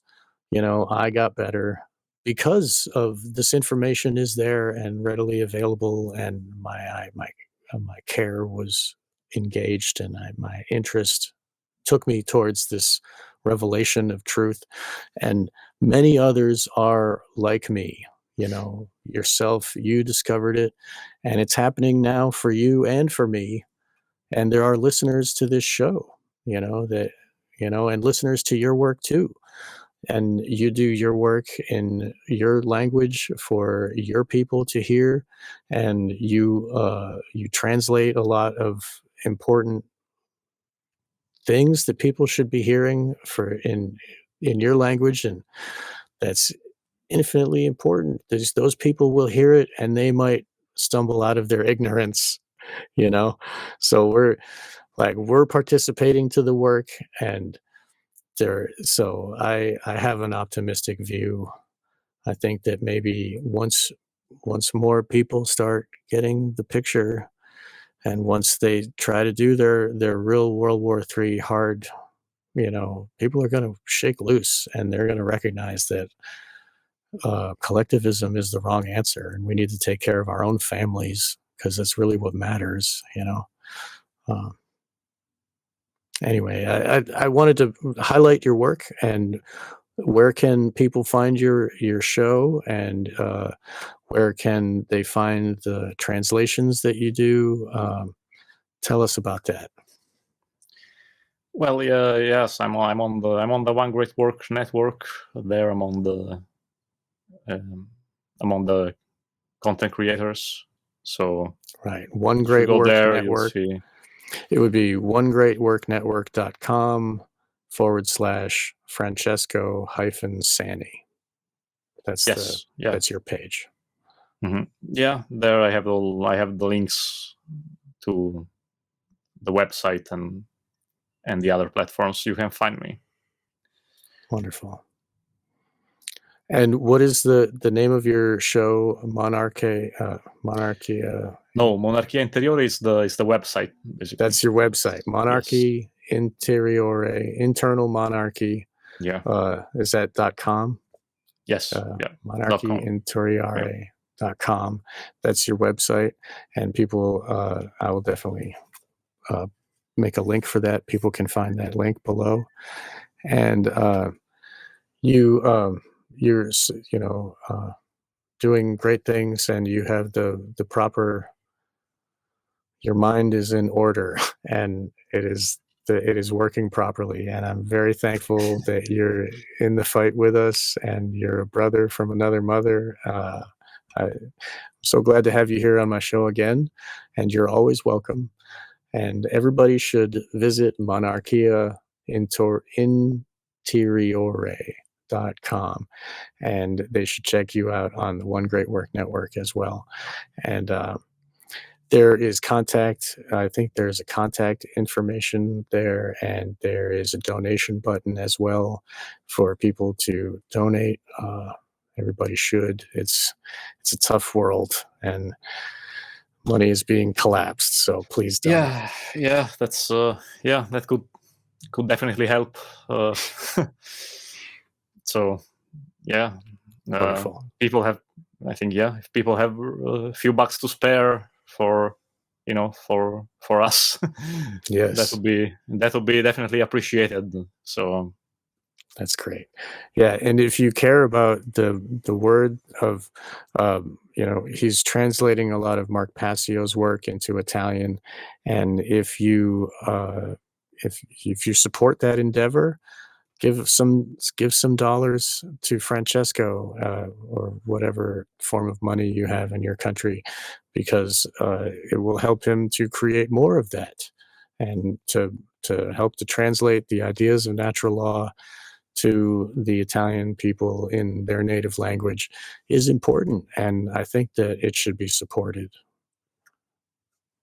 So yeah, awesome. Thanks, man. I appreciate awesome. Well, thank you, man. And it was great to be on your show once again. It's always interesting. I hope some of the information wasn't too boring. I mean, I'm kind of a history buff, so that's great. Well, we need more history. Maybe some of the things that I like are a bit boring for others. But I think people got the general, the more ample view of what we were trying to say. Right. So. Right. Yeah, and I'm a fan of history myself, and we have that in common. And we should have more shows about history on Wake the Dead, because history is the reason for what's happening today. You know what I mean? There's cause and effect, and if we can study the cause, then we will have a more enlightened view of today. It's very important. And so please, keep us informed in your next, whatever you're going down rabbit holes or whatever you're learning about history. Keep us in mind, and be sure to send me an email. We'd be happy to learn more. Okay, sure thing. Awesome. Yeah. Wonderful. Thank you so much. And thank you, listeners, again, for joining us on Wake the Dead. We will see you next time.